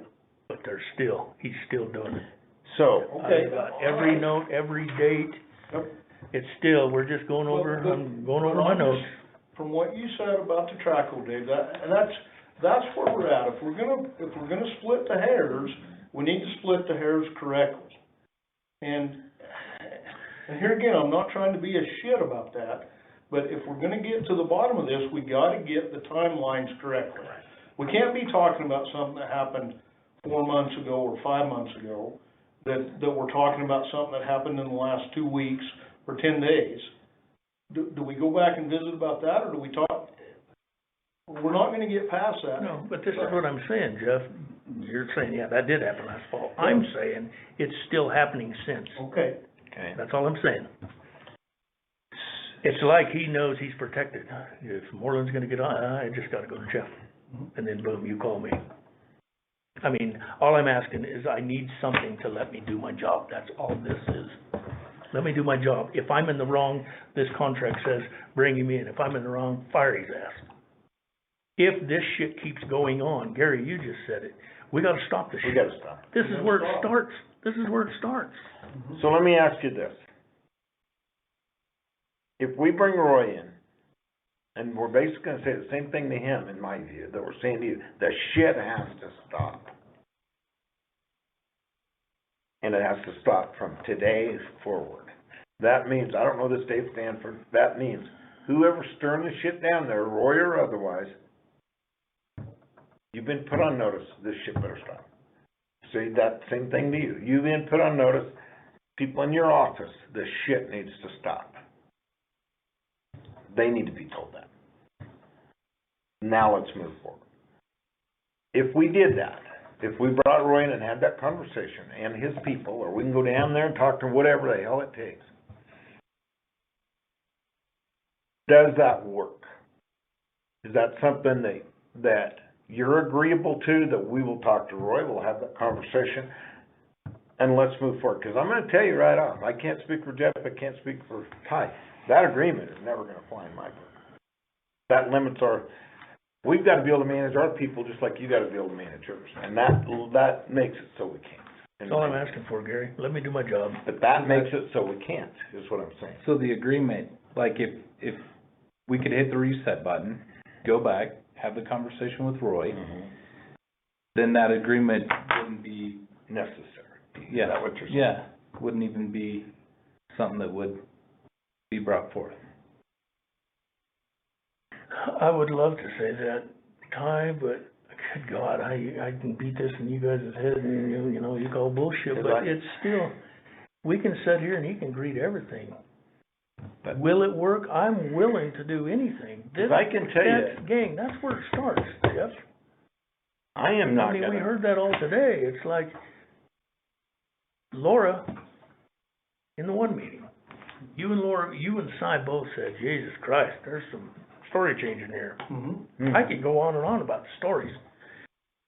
Cy agreed to go down with Laura on a Monday, right? He goes, Jesus Christ, he needs put on notice, and he needs to know he's walking on thin ice too. Y'all agreed.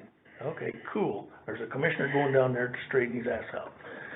I called Laura that next day, or next week. Did you go talk to Laura? No. Was Cy gonna go with you? No. I decided I'm gonna go down there by myself. Really? Are you gonna tell him that he's on notice too?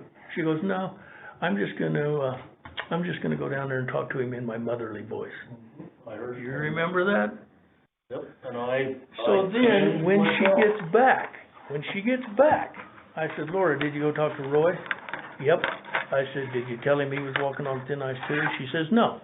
I said, then what the hell did you tell him? Well, I just told him that he had to communicate more.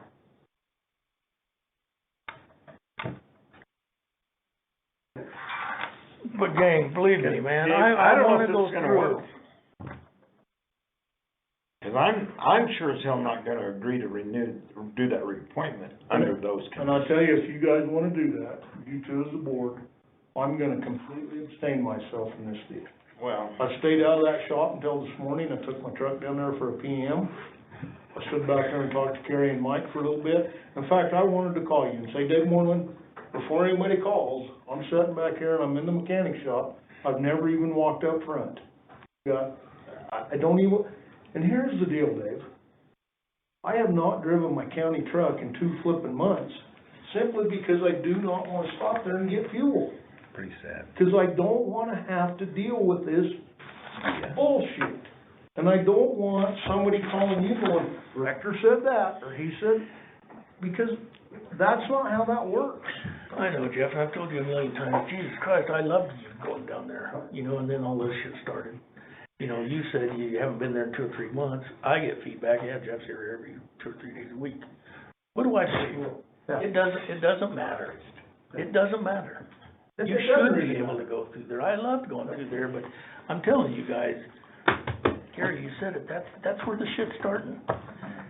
And I just heard what you said. But we can sit here and Roy can feed us full of bullshit and we're all going good. We each give each other hugs and kisses and think it's fixed.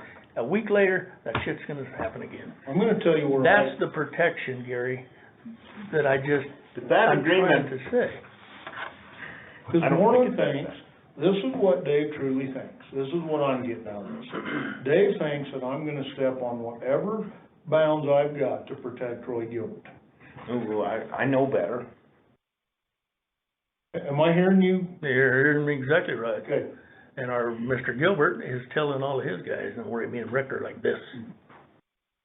But you gotta quit worrying about what, that kind of shit that Roy's saying, cause Jeff's gonna tell you otherwise.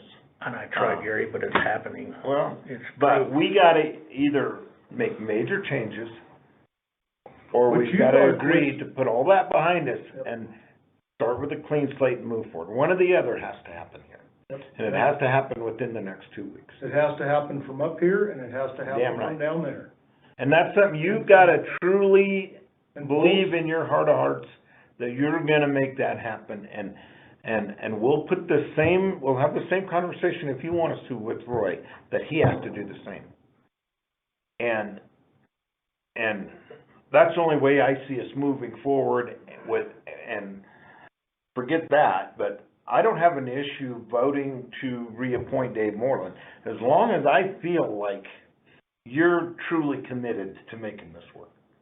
Truly committed, without blaming Roy, without blaming us, without blaming anybody. We're gonna make this work from this point forward. We're gonna put everything in the past is history, let's move forward. And we'll have that same, if it helps you, we're certainly agreeable to And if have Roy that same doesn't do conversation with Roy. that through these We'll do two, the same thing. if he doesn't make that happen, We will. on your accord, you solely have the right Yes. to do whatever you need to do to reprimand him. Yes. And I don't think you're gonna get, I know you're not gonna get any question from this board. Is that, So That's when exactly what I would tell when Roy. does the retaliation thing stop then from his grievance? I mean, it cannot be this, that's probably a Todd question, actually. I don't know the answer. My understanding would be that it can't be tied to that filing of grievance. And it wouldn't, Gary, I'm not that dumb. I'm talking about the my Well, but case Dave, thing. I'm gonna be I did honest tell with you. Jeff, I did tell him Monday, clear that shit off, he didn't do it. But Dave, I'm gonna, That's where I'm talking, when does that retaliation? I'm gonna be honest with you. When I hear that you've called Jeff and you wanted to put Sanford in charge and demote Roy, and you don't see that that's gonna be viewed as retaliatory, that's gonna be rude as retaliatory, man. That's, you talk about Roy busting our ass in a lawsuit, that's retaliatory.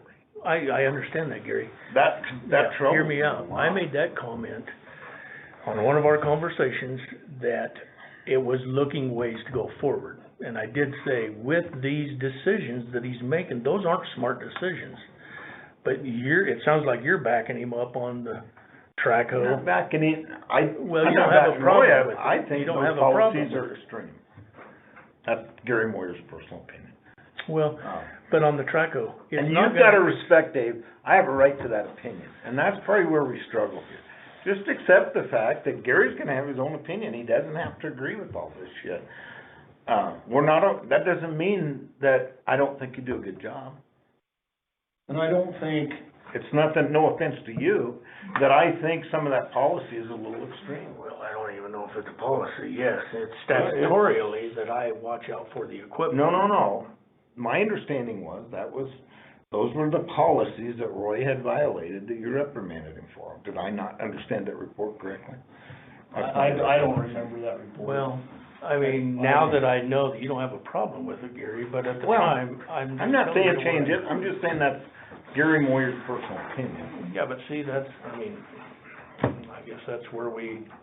I realize that can Anyway, get confusing. I'm trying to do my job by protecting that, and I will say, talk to any mechanic, any heavy equipment mechanic. See, you're doing it right now, Dave, that you're coming across to me as though you don't like the answer I gave you, so you're gonna hit me from another angle of why I'm wrong. And I'm saying, we don't have to agree. We're out in the weeds so bad. I think Agree to that. disagree.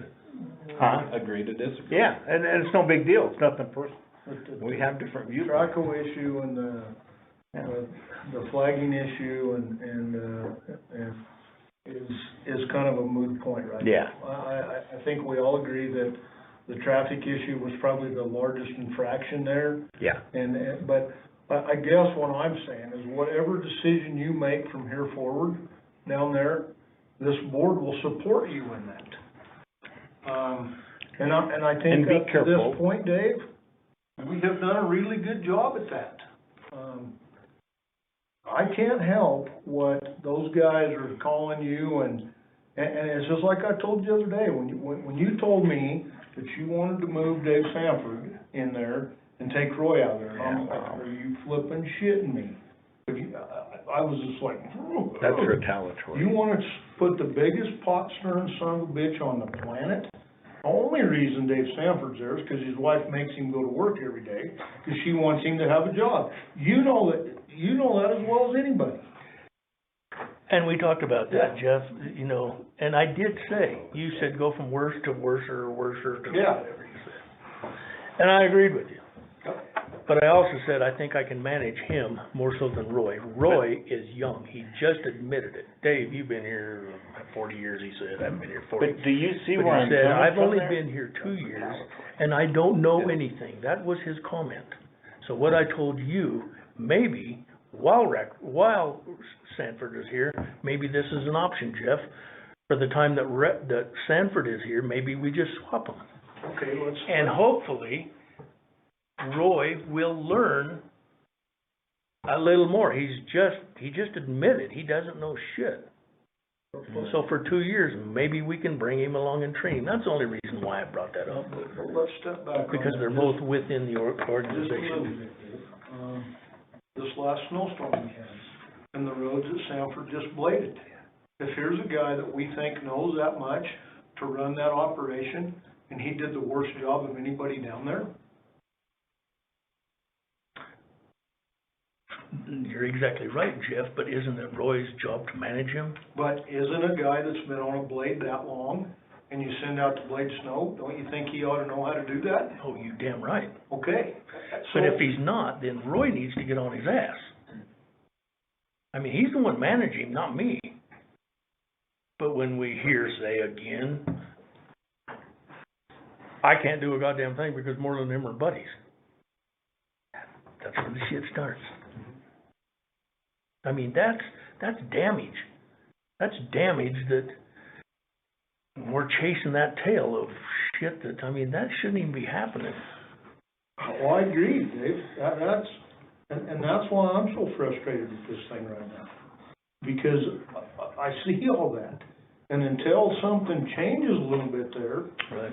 we're gonna be we could be having the same conversation in 2 weeks. Yep, and that's where I agree with Gary. I mean, I'm willing to try anything. I want to see this county through this year, but man, I mean, good luck. I'm listening to all your your suggestions, and I think you got a good one, but I'm saying, yeah, you can sit here and feed us all kinds of shit. We go back and boom, there it goes again. So I'm willing to try anything. I don't think anybody in this room is gonna view Roy in the light that you're afraid we're gonna view him in. That we're just gonna defend him come hell or high water. I've listened to Jeff. I know how I feel. I like the kid. I wanna see him succeed. I know you wanna see him succeed, but we're not gonna let him run roughshod thinking he doesn't answer to anybody. We get that. I wish to God that I had made a decision down there so we had some validity on some of the stuff. I wished I'd walked in there and said, you know what, Morlan's doing this, or Morlan's, because none of that's ever happened.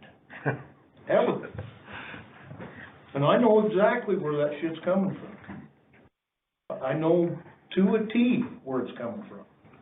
And I've told you that. And until that issue gets resolved down there, we're gonna continue to end up right here again. Mm-hmm. So am I hearing you say, and I don't know the guy, Dave Sanford is the one you're saying is the biggest one of all the issues, stirring the shit down there.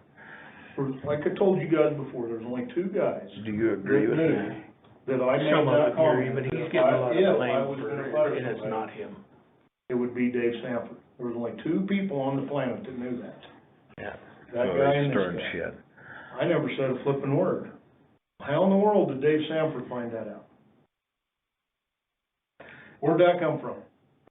And you're right, Jeff. Dave, But why, Dave? And that's what I'm talking about. I'm not looking down my nose, Dave, at any of this. And we don't even need to hash that. But you've done this as well.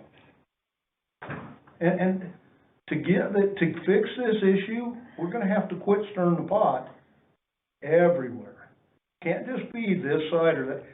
The whole pot has to get cleaned out and quit stirring the damn thing. Dump the soup bowl out, it's done. Cause if it doesn't, you know what's gonna end up happening? Don't quote me on this, I'm speculating.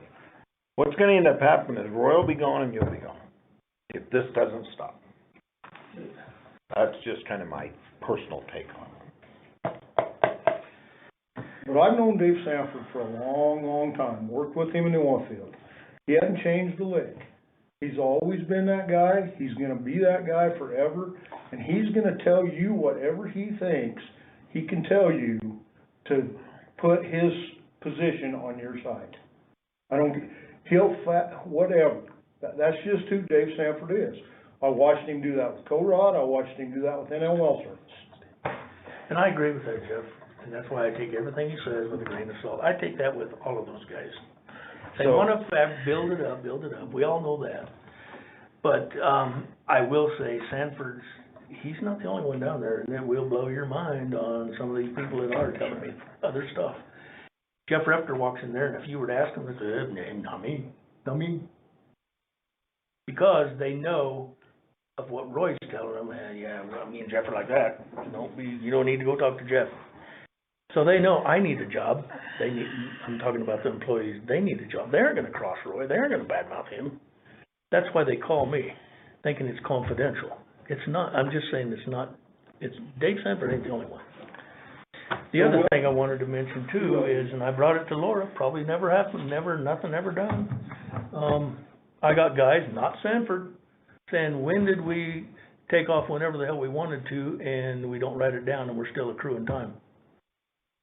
And we did the background check on that, and every day that he's gone, he's accumulated over 40 hours of being gone and not writing it down. Well, That's where I'm and I coming from, think we Gary. gotta try and It's- stick to the issues at hand. Well, Not that's an issue. keep adding, but what I'm thinking, Ty, share your thoughts here. It's damn near 5 o'clock. This is Gary Moyer's brain thinking. Go home, think about what we've said for a day. 'Cause I would love to hear Dave Morlan come back and say, you know what, I really thought this through, and by God, I'm committed. I'm committed to understanding that we can disagree, and that's okay. You're the commissioner, I'm the head of road and bridge, let's respect each other's role. But I'm gonna make this son of a bitch work. I'm gonna make sure Roy's not getting retaliated against, and if you want us to come in and have the same conversation with Roy, we're more than happy to do that. We're not trying to play favorites here. But let's give you 24 hours, 48 hours, whatever, to think about that, so that it's not an off-the-cuff decision. This is a serious decision that I want you to think about. Well, And I kinda think that, what do you think? you know, there's been he said, she said stuff that has So happened much. that hasn't, well, I'm just learning, so Yeah, I'm like yeah. from the outside looking in. But I think that that's part of the root issue or the cause of it. But then I also think that people are not following the chain of command, if you will. Like if they're under Roy, they're under Roy. They shouldn't be, you know, calling a commissioner you. They need to go up to Roy, and Roy needs to go up to you, and you go up to the commissioners. Like that, to me, that would fix a lot of these issues with people, because if they know, you know, if everybody's operating that way and everybody agrees, you know, the first response out of my mouth is, well, have you talked to Roy? No. Well, I don't wanna hear it, go talk to Roy. And then Roy can fix it, do whatever he's gotta do, and then it can, if it has to escalate to the next level, it escalates to the next level, and so on and so forth. So let me ask you an ignorant question, I really don't know the answer for this. Let's say Roy determines that this Dave Stanford is causing a huge amount of problem. Does Roy have the authority to terminate Stanford or not? Or does that gotta go to you? He has the authority, but it's gotta go through me. So he can make a recommendation to you? Right, Is that slash the way- HR, and then we do what we do. You and Laura, it goes to you and Laura. I'm just trying to figure out that, I'm sorry. Yeah, and it's. Cause I know makes you sense, do, Gary. but I don't know if Roy does or not, Yeah. that next step down. And Dave, to go back to how all this thing first started, it was over that trailer issue deal. So I go bebopping in there one morning and just got that new county truck. It was like the next day or 2 days after that. I go bebopping in there one morning to get fuel, and the doors are open. So I'm just gonna pull in there and be a smart ass and dick with the guys a little bit and laugh and giggle with them. So I pull in there. I'm like, man, it's like 6:30, you know, it's in the summertime. I'm like, wonder where the hell they're at. Nobody's around. I'm like, shit, all their trucks. So I go back and visit with Kerry. And when I go back to visit with Kerry, and it was before Mike Zadler started, and he's madder than a wet hen at me. I'm like, Kerry, what's wrong with you today? And he goes, well, I can't believe you threw us under the bus. And I'm like, huh? I'm like, threw you under the bus for what? And he goes, for using our own trailers. I said, I didn't throw you guys under the bus. I said, I had a conversation with Dave Overton yesterday about, has he got your new trailer ordered down here? Because those guys are using their own trailers. That'd be great if you got. Where we at on? I didn't go, goddamn those guys, that was the end of the conversation. So I'm like, So I'm standing there talking to Kerry, here comes Roy and Shane Brady. They come around the corner. And I can tell Roy's so flippin' pissed, he wants to beat me half to death. And I'm like, what, why'd you throw us under the bus? I said, he goes on, I said, here's the deal. I said, you need to get with HR. If you truly have got an issue, you need to run that. That's not up to me. I'd call Gary, because here again,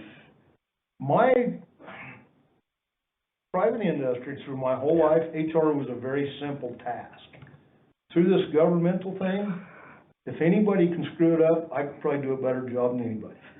So what Ty's saying is, you're exactly right. I've tried to make damn sure that, no, take me, I don't need to be any part of that deal. Right. And you got this one-upsmanship going from the mechanics across the fucking board. And they figured it out. They figured out the game that. And all one they thing gotta I've do- learned, and Ty's about to learn this, is somehow we pretty much get the heat for everything at the end of the day. Somehow it gets back that we caused it because of budget cuts, or we caused it because of something. But anyway, that's another issue. But what I had suggested, just a thought, is let's send Dave home to think about this and give us a decision in a day or two about, can you truly commit to making this work? Put everything behind, let's start afresh. We'll have the same conversation with Roy, knowing that. And I think that conversation, in my opinion, guys, needs to be had with him and you two. And I can sit in the corner. With Roy, you mean? With Roy. That's fine. Because here again, You don't want that perception that you're. that spot's not any cleaner down there than up here. I've watched both of this thing, and it's come from both sides. I'm not choosing one or the other. But I'm telling you, until you get that fixed between both sides, we're gonna be right back to square one. But I guess, as hard as it is, unless Dave Morlan is 100% committed to making this work and stopping this, doing what he can to, it's not gonna stop. Well, but the other thing that we need to do as a board is we need to make damn sure that Dave understands that if Roy screws up, if he does something that violates a true policy, or if he screws up, you have that ability to thump him on the head. And we will support you in that. That's all I ask for, gang. I mean, what you just said, Gary, I took it as you just put it all on me. This ain't gonna work unless I... Well, it ain't gonna work unless Roy does it too. Like I say, we need to get both sides fixed, but you need to have the ability, the support from this board, that if something happens down there, you can throttle them down and go, I know I got the support of this board. And we need to know it there. isn't just because you're pissed. That's all I ask, man. That's all I ask, but I know that I've got a lot to work on. I admitted that. I mean, and I think I got it what I need to work on. I'm still confused on where I'm screwed up, other than not admitting guilt. That's where I thought I admitted guilt, by talking to him that way. And I apologize, and I was heated that night as well. And I probably said some things I shouldn't have said to you. I truly believe, Dave, and I've told people this over and over, that I thought you've done one hell of a job. And whatever happens today or next week, I will continue to say that. At the end of the day, what I'm telling you is I saw some things that I didn't agree with, and I probably should have calmed down. That's why when I told you at the end of that, you go sleep on this. I knew my aggravation level was getting high enough. I needed to back away from that deal. It was already there. When you called and asked me about that damn employee of the year deal, I'm like, I don't give a shit. Really don't care. A conversation shouldn't even come to me. It shouldn't. We just fired a kid that's been here for 25 years. Never knew anything about that till the next morning. I'm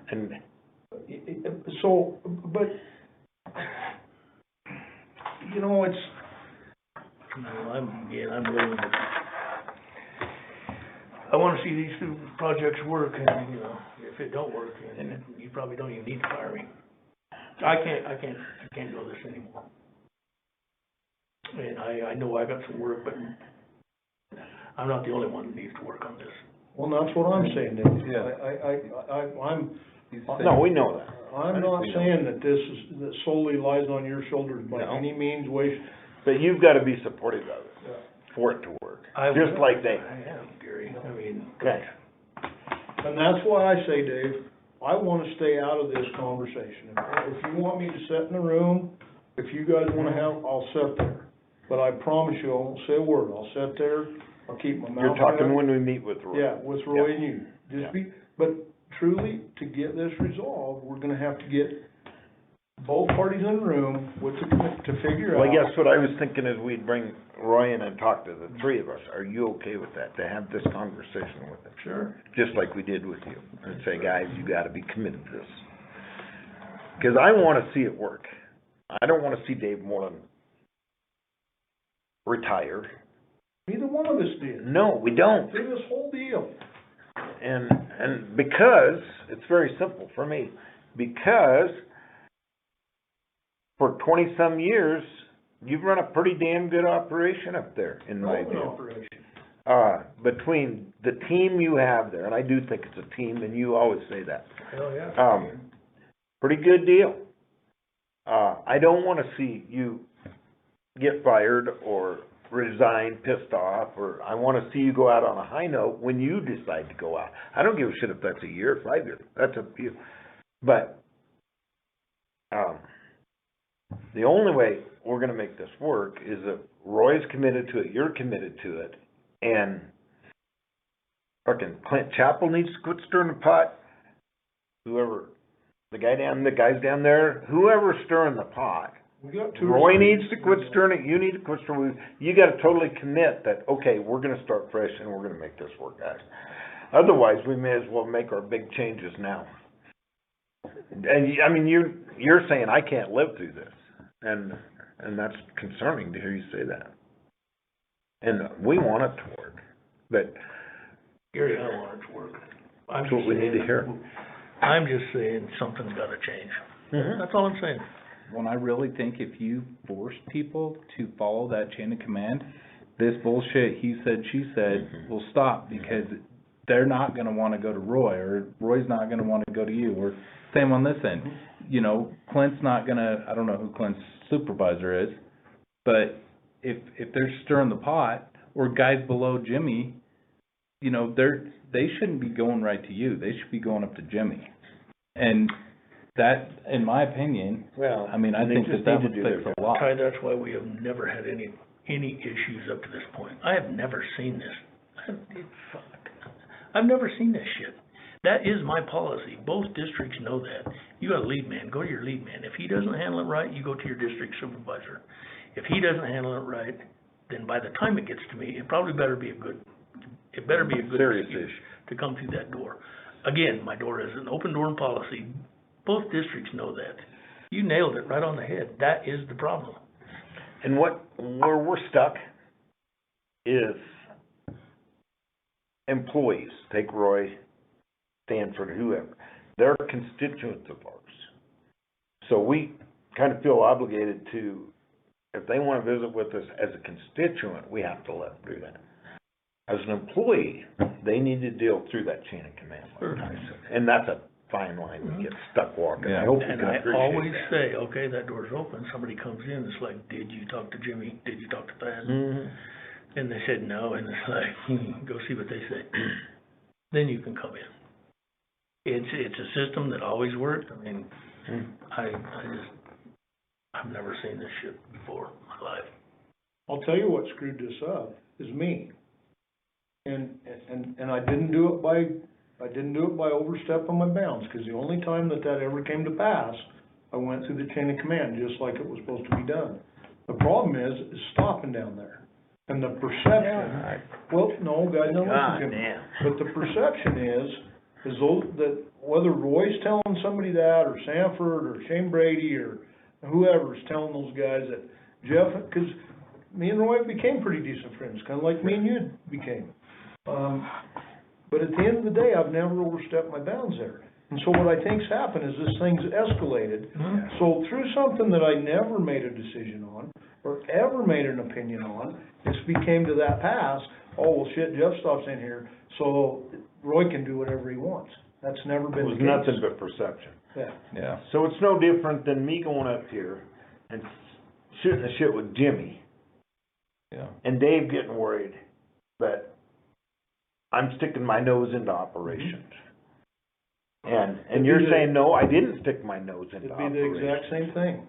And- Or Jimmy, That is the right. or Thad calling Jimmy. I've never worried about that, Gary. Oh, I know, he's but that's, just using that as a. I'm just hypothetically Right. trying to draw a comparison. Because I wanna be able to stop in up there and we'll shoot the shit with Jimmy if he's there, You should be able to. without you guys- anybody fucking worrying about it. And you guys, I will say, they love to see you show up. Yeah. I'm proud to see you show up. I've never worried about that until this. Yep.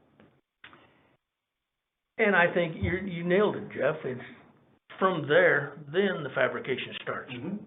He uses that. Yep. That's what I'm saying, I'm not saying. Well, and all we can say to you, and we'll, What are you doing down there, Dave? Don't think that we're clouded by this, through to today, we've seen all the aspects of this deal. yeah. And nobody spots 100% clean here. And I guess my perception of this is, let's all clean our spots up, figure out how we can make this work. And if that takes getting Roy in here and going, look, dude, from here forward, and if I gotta walk in there next week and tell those guys in their morning meeting, Roy Gilbert does not have me in his hip pocket. I'm gonna come in here and bullshit and drink a cup of coffee with you guys, and at the end of the day, that's it. End of story. Very simple. Cause that's all it's been. Very simple. Because we as commissioners, if there's one thing I've learned, we cannot be in anybody's hip pocket. No. The job doesn't allow it. Shit, no. There's too many fucking things going on. So anyway, David, I think that, do you agree that that's a way to resolve some of this? I mean, Basically start fresh. I think it's our only, Oh, I think it's our only option, Jeff. You know, and again, I've said it 2 or 3 times. I'm trying to learn by these recordings of just my demeanor of how I talk. And I see that, but then again, it's to help that damn kid. Good, Again, good. I would've wrote his ass up how many times if I wanted to be a dick. And I see that demeanor in my tone of voice, it's like, I do need to correct that. Since all of this, I can tell by our recordings at night when he does call. So I think I'm improving. And I'm human, I will make We're all mistakes, human. but I love people to tell me right then. I mean, yeah, it's like my wife tells me sometimes, it's like, wow, good point. You know, old dog is hard to, I'm very sensitive of trying to make everything better. I'm a perfectionist. I want those roads down there, I want them up here, I want them in both the districts. I want it to be proud of Rio Blanco County. and you should be. And that's Dave. why Yeah, you've got a reason to be. I'm so particular on what they're doing in Rangeley and what they're doing in Meeker. You should be I very, don't want you guys to get phone calls. you should be very proud of the roads that you've done in Rio Blanco County. Well, I am, but, I hope this works.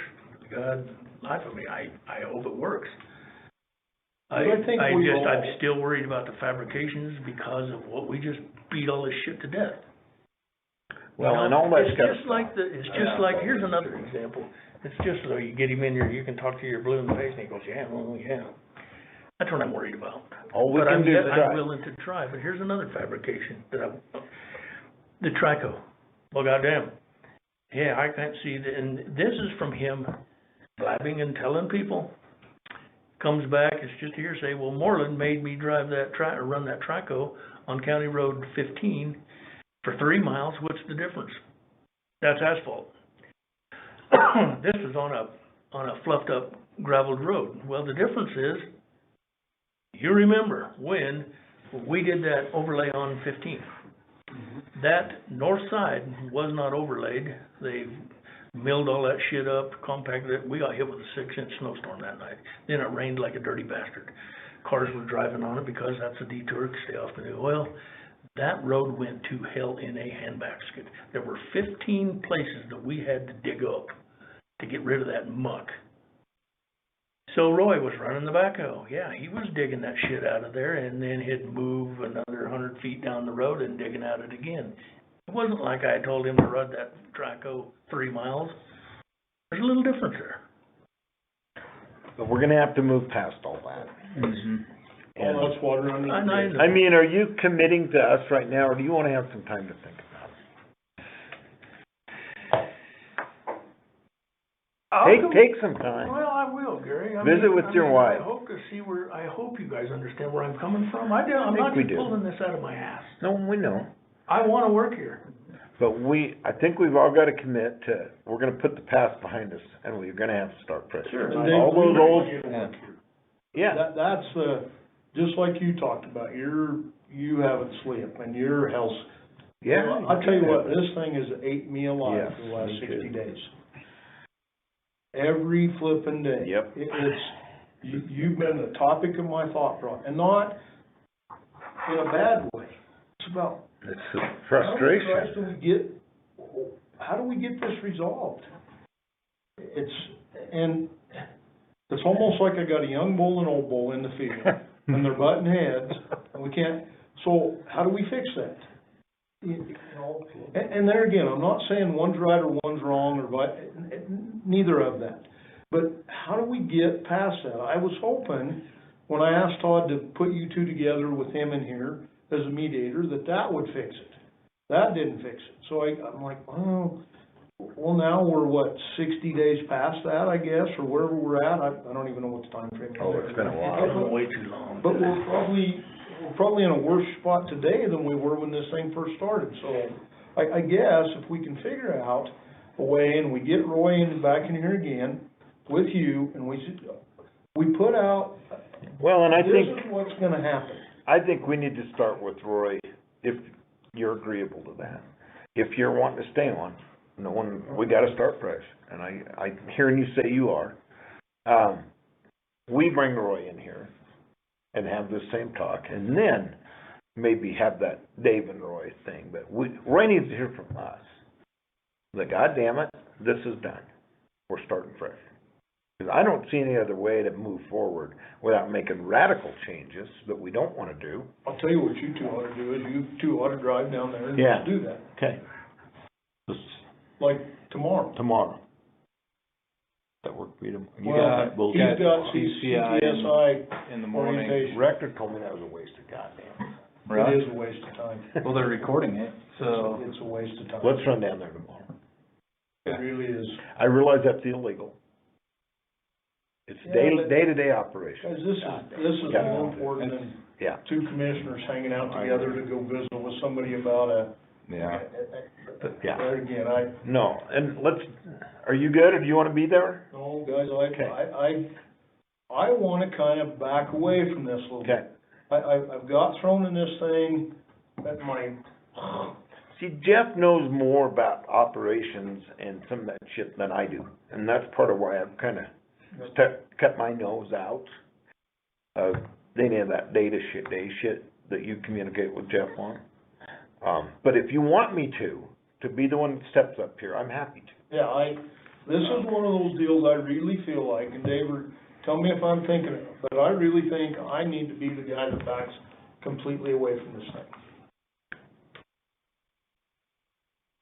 There again, doesn't give anybody the latitude down there to go, hey, Rector, man, I got him, we can do this, because I wanna take that perception completely out of the window. I don't want anybody to think that just because I'm friends with them, that they got me in their hip pocket. That's not how that works. Right. And if it takes me completely I'm good with that, I really am. Do you want a day to think about this? No, Gary, I'll just say, I wanna work here at least another year, for the reasons that I told you. Yeah. Number one, otherwise I would be gone. I don't wanna leave my staff. If I leave, probably won't be the only one. Oh, we know that. I do not want to leave the county. I've worked here 34 years, 23 as a director, and I've got some pride in this place. Sure. You should. Believe me, I've thought of this, flipping hours and hours and hours, it's like, fuck that. If that's the way they wanna run it, have it. Believe me, I've come so close. That's where my pride sticks in. It's like, no, this is such bullshit, you know, if I just had a time with you guys, I tell my side of the story, you know, we can work this out. And I think that's where a lot of the frustration has come in, is a lot of he said, she said, Exactly. has gone on, and then tempers flare, people get pissed, and then Nothing ever the gets fucking two right clarified. people are pissed at each other for the wrong reason. Yeah, exactly. Well, it tears up friendships, it tears up, I mean, look what it's done. Yeah. You know, look what it's done. I mean, I can walk in that shop and it's just like, you know, who the fuck are you? What are you doing here? That's the feeling I get. With all of the shit that I've talked about, it's like, okay, the best thing I can do is stay the fuck away. That's not right. Oh, I got a job to do.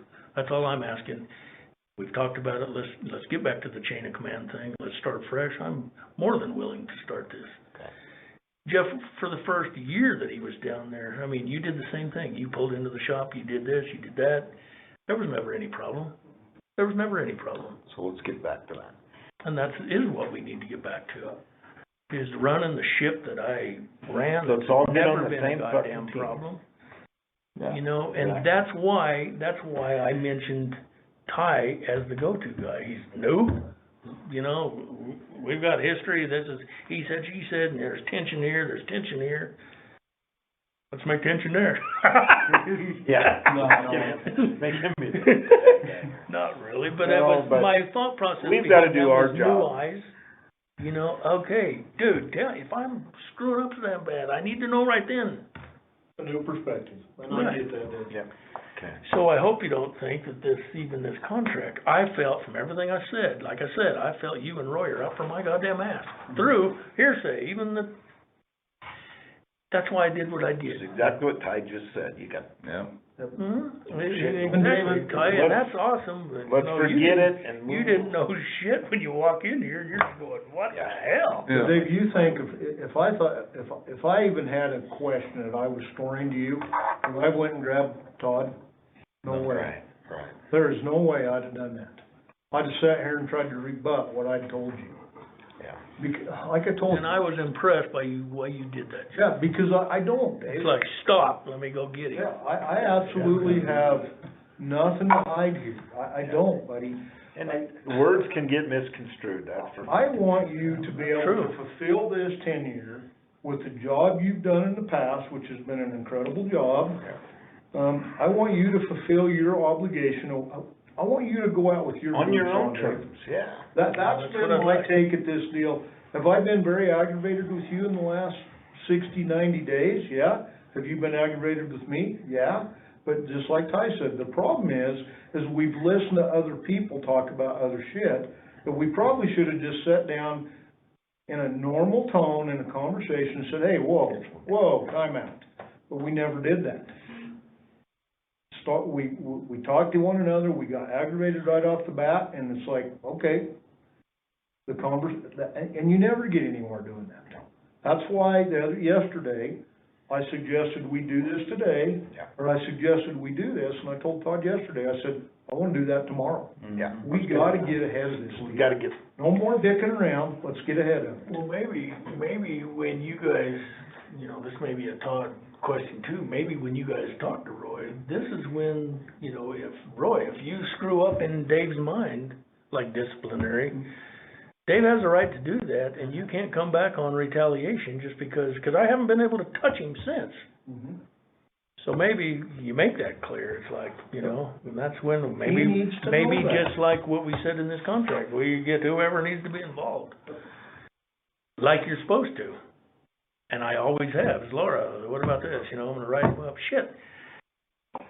Look at, you just mentioned a while ago, look at Mr. Richardson, I mean, Jesus Christ, if you don't think that tore my heart out, but my God, gang, that was a no-brainer. let's lighten up our emails. And it's, and here's how I work. The two guys here come in, it's like, shit, man, how much equipment are you gonna let this guy tear up? That was done with him. I said, okay, Jimmy, where are you at? Well, goddamn, he's worked here 23 years, but he did this, he tore up that, he tore up this, he tore up that, go look at all the cattle guards, go look at all the guardrails up there. It's like, I know. God damn it, he's related to everybody in town. Believe Saying me. that jokingly. I know. Fuck. The email, I think you're right. We'll stop there, but, you know, and just, I don't do Facebook, it's just hearsay, but, you know, are they gonna fire me that I didn't have any control of that wing? It's like, good God, who did? That wing just fell off. When you were up there this morning, we didn't show you, side did come up, and Overton goes to Overton. Overton was the one pushing this thing. He goes, Was the inspection plate off that thing underneath the cab?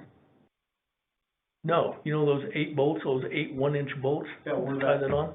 Was this on a cat? Yeah. But there's an inspection plate that covers those up, so to look at if the inspection plate's there, you actually have to pull the inspection plate off to look at them. And some of them, it's just a little, it's about the size of that, covers that up. That inspection plate sets over it, and, if that inspection plate's on there, you can't ever see them bolts. That's true. It's a little bigger than that, Jeff, but it's got 8 1-inch bolts that ties that on. It ties it from the wing apparatus to the machine itself. All 8 of those bolts, 1-inch bolts, were sheared off. Boom, now. The color of them, you can tell. If they're discolored, it's been busted before. You can't see them. It's been busted before because it's kind of rusty and shit. These guys were as slick as that goddamn table. You think he hit something? Oh, shit, yes, he hit something. Guys, let's call this good. 3 days before that, this is what he doesn't mention too in all of these emails. I don't know if you're all aware about 9 o'clock? The power pole? the power pole. A day before the power pole. We're hauling gravel to 14 because the river is freezing up, the water came out into the road. Put the gravel there. Thad had to come back to work, or come back to town for an hour or so. He goes back up there. All of that goddamn gravel we hauled up there is 3 feet out onto the ice in the river. So, yes. I totally changed topics, because I'm supposed to be on a call at 6, but it's that basin round table, and I meant to call Alvin today. I got told last night that for me to be a voting member, it takes I's place, they gotta have a letter from the county. Okay. So, we need to get that. I don't know if I'll get on there, because I'm not gonna be able to vote anyway, but just a heads up. That's what I learned last night. And I meant to call Alvin today and say, because he's the chair of that. Anyway, sorry to interrupt. Well, my point is, it wasn't just me that fired him. I brought in Jimmy, I brought in Thad, I brought in Overton, I brought in Laura. It was 5 of us that made that decision. We weighed, my suggestion was, can we bring him into closer to town, put him swapping out with a blade so we can watch him? Overton's response is, what's that gonna do? He's still in a blade, he's tearing shit up. I don't want him in any more of my equipment. Laura told me that. I said, Dave, it's not your equipment, it's the county's equipment, but I get your point. I mean, so then I said, well, why don't we put him in a snowplow? Well, then he's gonna kill somebody. All of that was discussed. It's not like we just, all right, we covered our bases there. Okay. Thanks for your time, gentlemen. Watch out for Bambi on your way home. I'm actually headed to Riverton. Oh, good. Yeah. So it'll probably be like the white stag, the big elk. You wanna grab that vehicle and pick me up at the house at 9? I'm new, remember? Okay, I'll show you. We'll see. $7.92. It's the one in the parking lot here that's a. Right here. Okay, and that's the key number that? Yeah. Okay. That's it, buddy. You got that Ford? Well, I actually went and checked wells in, I was up in Moffett, and that's kinda why I got here right at 3. I was in my Duramax, and it started, I come out of, just back to Craig, and I'm like, shit, I'm gonna make that big circle. So I ran home and grabbed my Ford. Ty, you're going down there at 9? Tomorrow, yeah. Because, are you still gonna try to make that DOLA hearing? Oh, shit, yeah, what time's that? 1. Well, that's when they start the afternoon session. We're second to the last, so it could be 3-ish. Yeah. Will you email me the call-in stuff? Or do I need to go to your office? What do I need to do? Well, if you can make it to my office, I mean. Okay. It's a Zoom, if you get a hold of Jenny, she can give you the Zoom stuff. Okay. Yeah, she can give you the Zoom stuff, so no matter where you're at, you can get on it. Okay. Yeah, if I'm back, I'll come down the What do you office. think, Spike? If not, I left the big white I'll give terrorist it in to the you. truck. I should be What we there. decided to do, Keep Ty Dave, and- get rid of me? no, Ty and, yeah. Ty and Gary are gonna go down and visit with Roy tomorrow, address some of these same issues. And then sometime here in the next few days, get Dave, Ty and Gary and Roy together, hash this out, let the water be under the bridge, let's move forward. Let Roy know that if he screws up, Dave Morlan has the right to reprimand him. Yeah. So that Roy knows the chain of command, and that all his staff knows that they go to the lead man, they don't get a justification there, they go to Roy, they don't get a justification there, then they go to Dave. No more of this, he said, she said, we're gonna do that, so. What about Mr. Sanford? Yeah. Well, it should be under chain of command, so that shit should never reach anybody other than Roy. Point taken.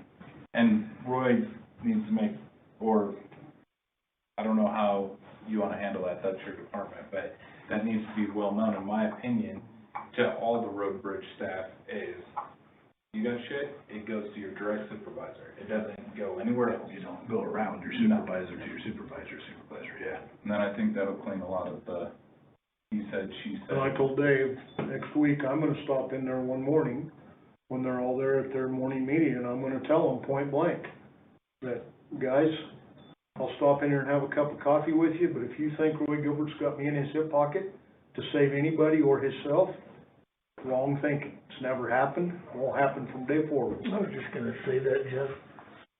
Maybe I ought to be there too. Can be, yeah, if you want Probably to. can, Should I be? Probably. 'Cause That way If those we guys can- see you having a united front, that would be good. Mhm. And make sure this chain of command is. Yeah. I just, like I say, Dave, I apologize that this thing's got to where it got. I mean, you should have probably moved way forward, there's been wrongdoings in a lot of this, but we can move forward and correct this. It's not completely unfixable, we just gotta work at it. I'm gonna hold you now. Totally. For what they're gonna, you know, Dave can reprimand and do his job. Yeah. When does that, what do I wanna say, sunset? Grievance letter or whatever, sunshine or. Well, sunset, he can file a retaliation. Oh, shit, a year. Huh? Yeah, but let's say that Roy does, let's say he backs into something with his pickup. Oh, And Dave writes him, that's not a it's not a retaliation. retaliation, as long as you have proof that he's got a new fuck up. Yeah, and that it's not retaliational, and it's, your discipline of him is consistent with how you've disciplined other people. You know, he runs into a pole and knocks down a pole, the guy you just fired, you fire him. You know, as long as you're treating him similar or same, on a similar set of facts, as And long as you're. we were just wondering, you know, how far he can start as of the day these guys go talk to him, or No, back? it goes back to when this first When it happened, was and done. he's got a So year it's- to file a claim.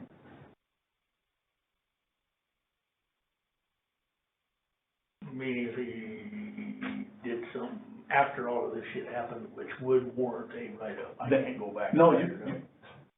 you can't, you should not go back and write up anything that happened before tonight. Okay, If so he what writes I'm something, saying from here Yeah. forward, yep, treat him just like like any other everybody person. else, yep. And that should probably be part of what you guys together communicate to them. I think that's a conversation they're gonna have with Yeah. him tomorrow. Yep. All right. And Todd, like I told Dave, I wanna stay out of that a little bit right now, even though I don't feel like Yeah. that I've ever overstepped that. I do not wanna muddy that water anymore. Don't give them the opportunity Don't give to them, say it. yeah. Yep. All right, good.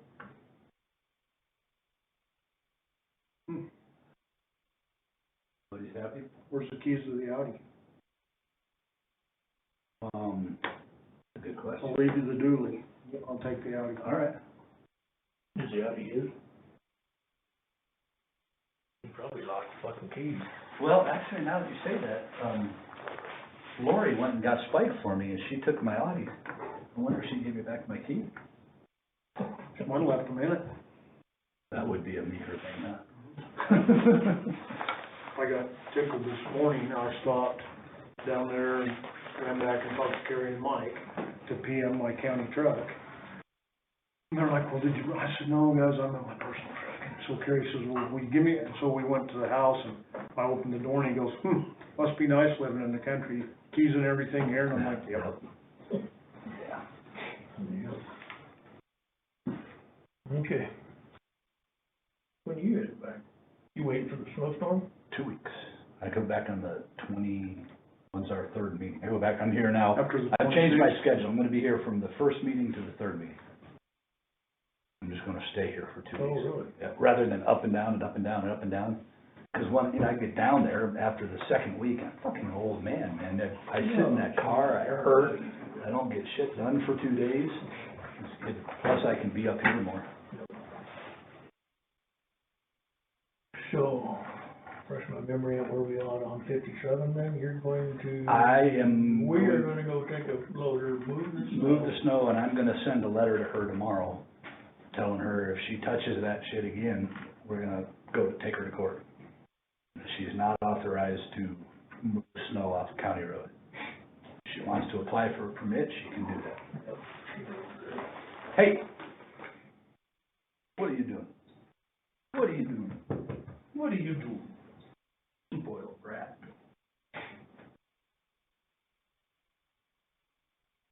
Well, good, I hope this works.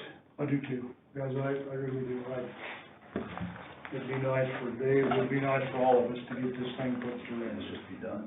we're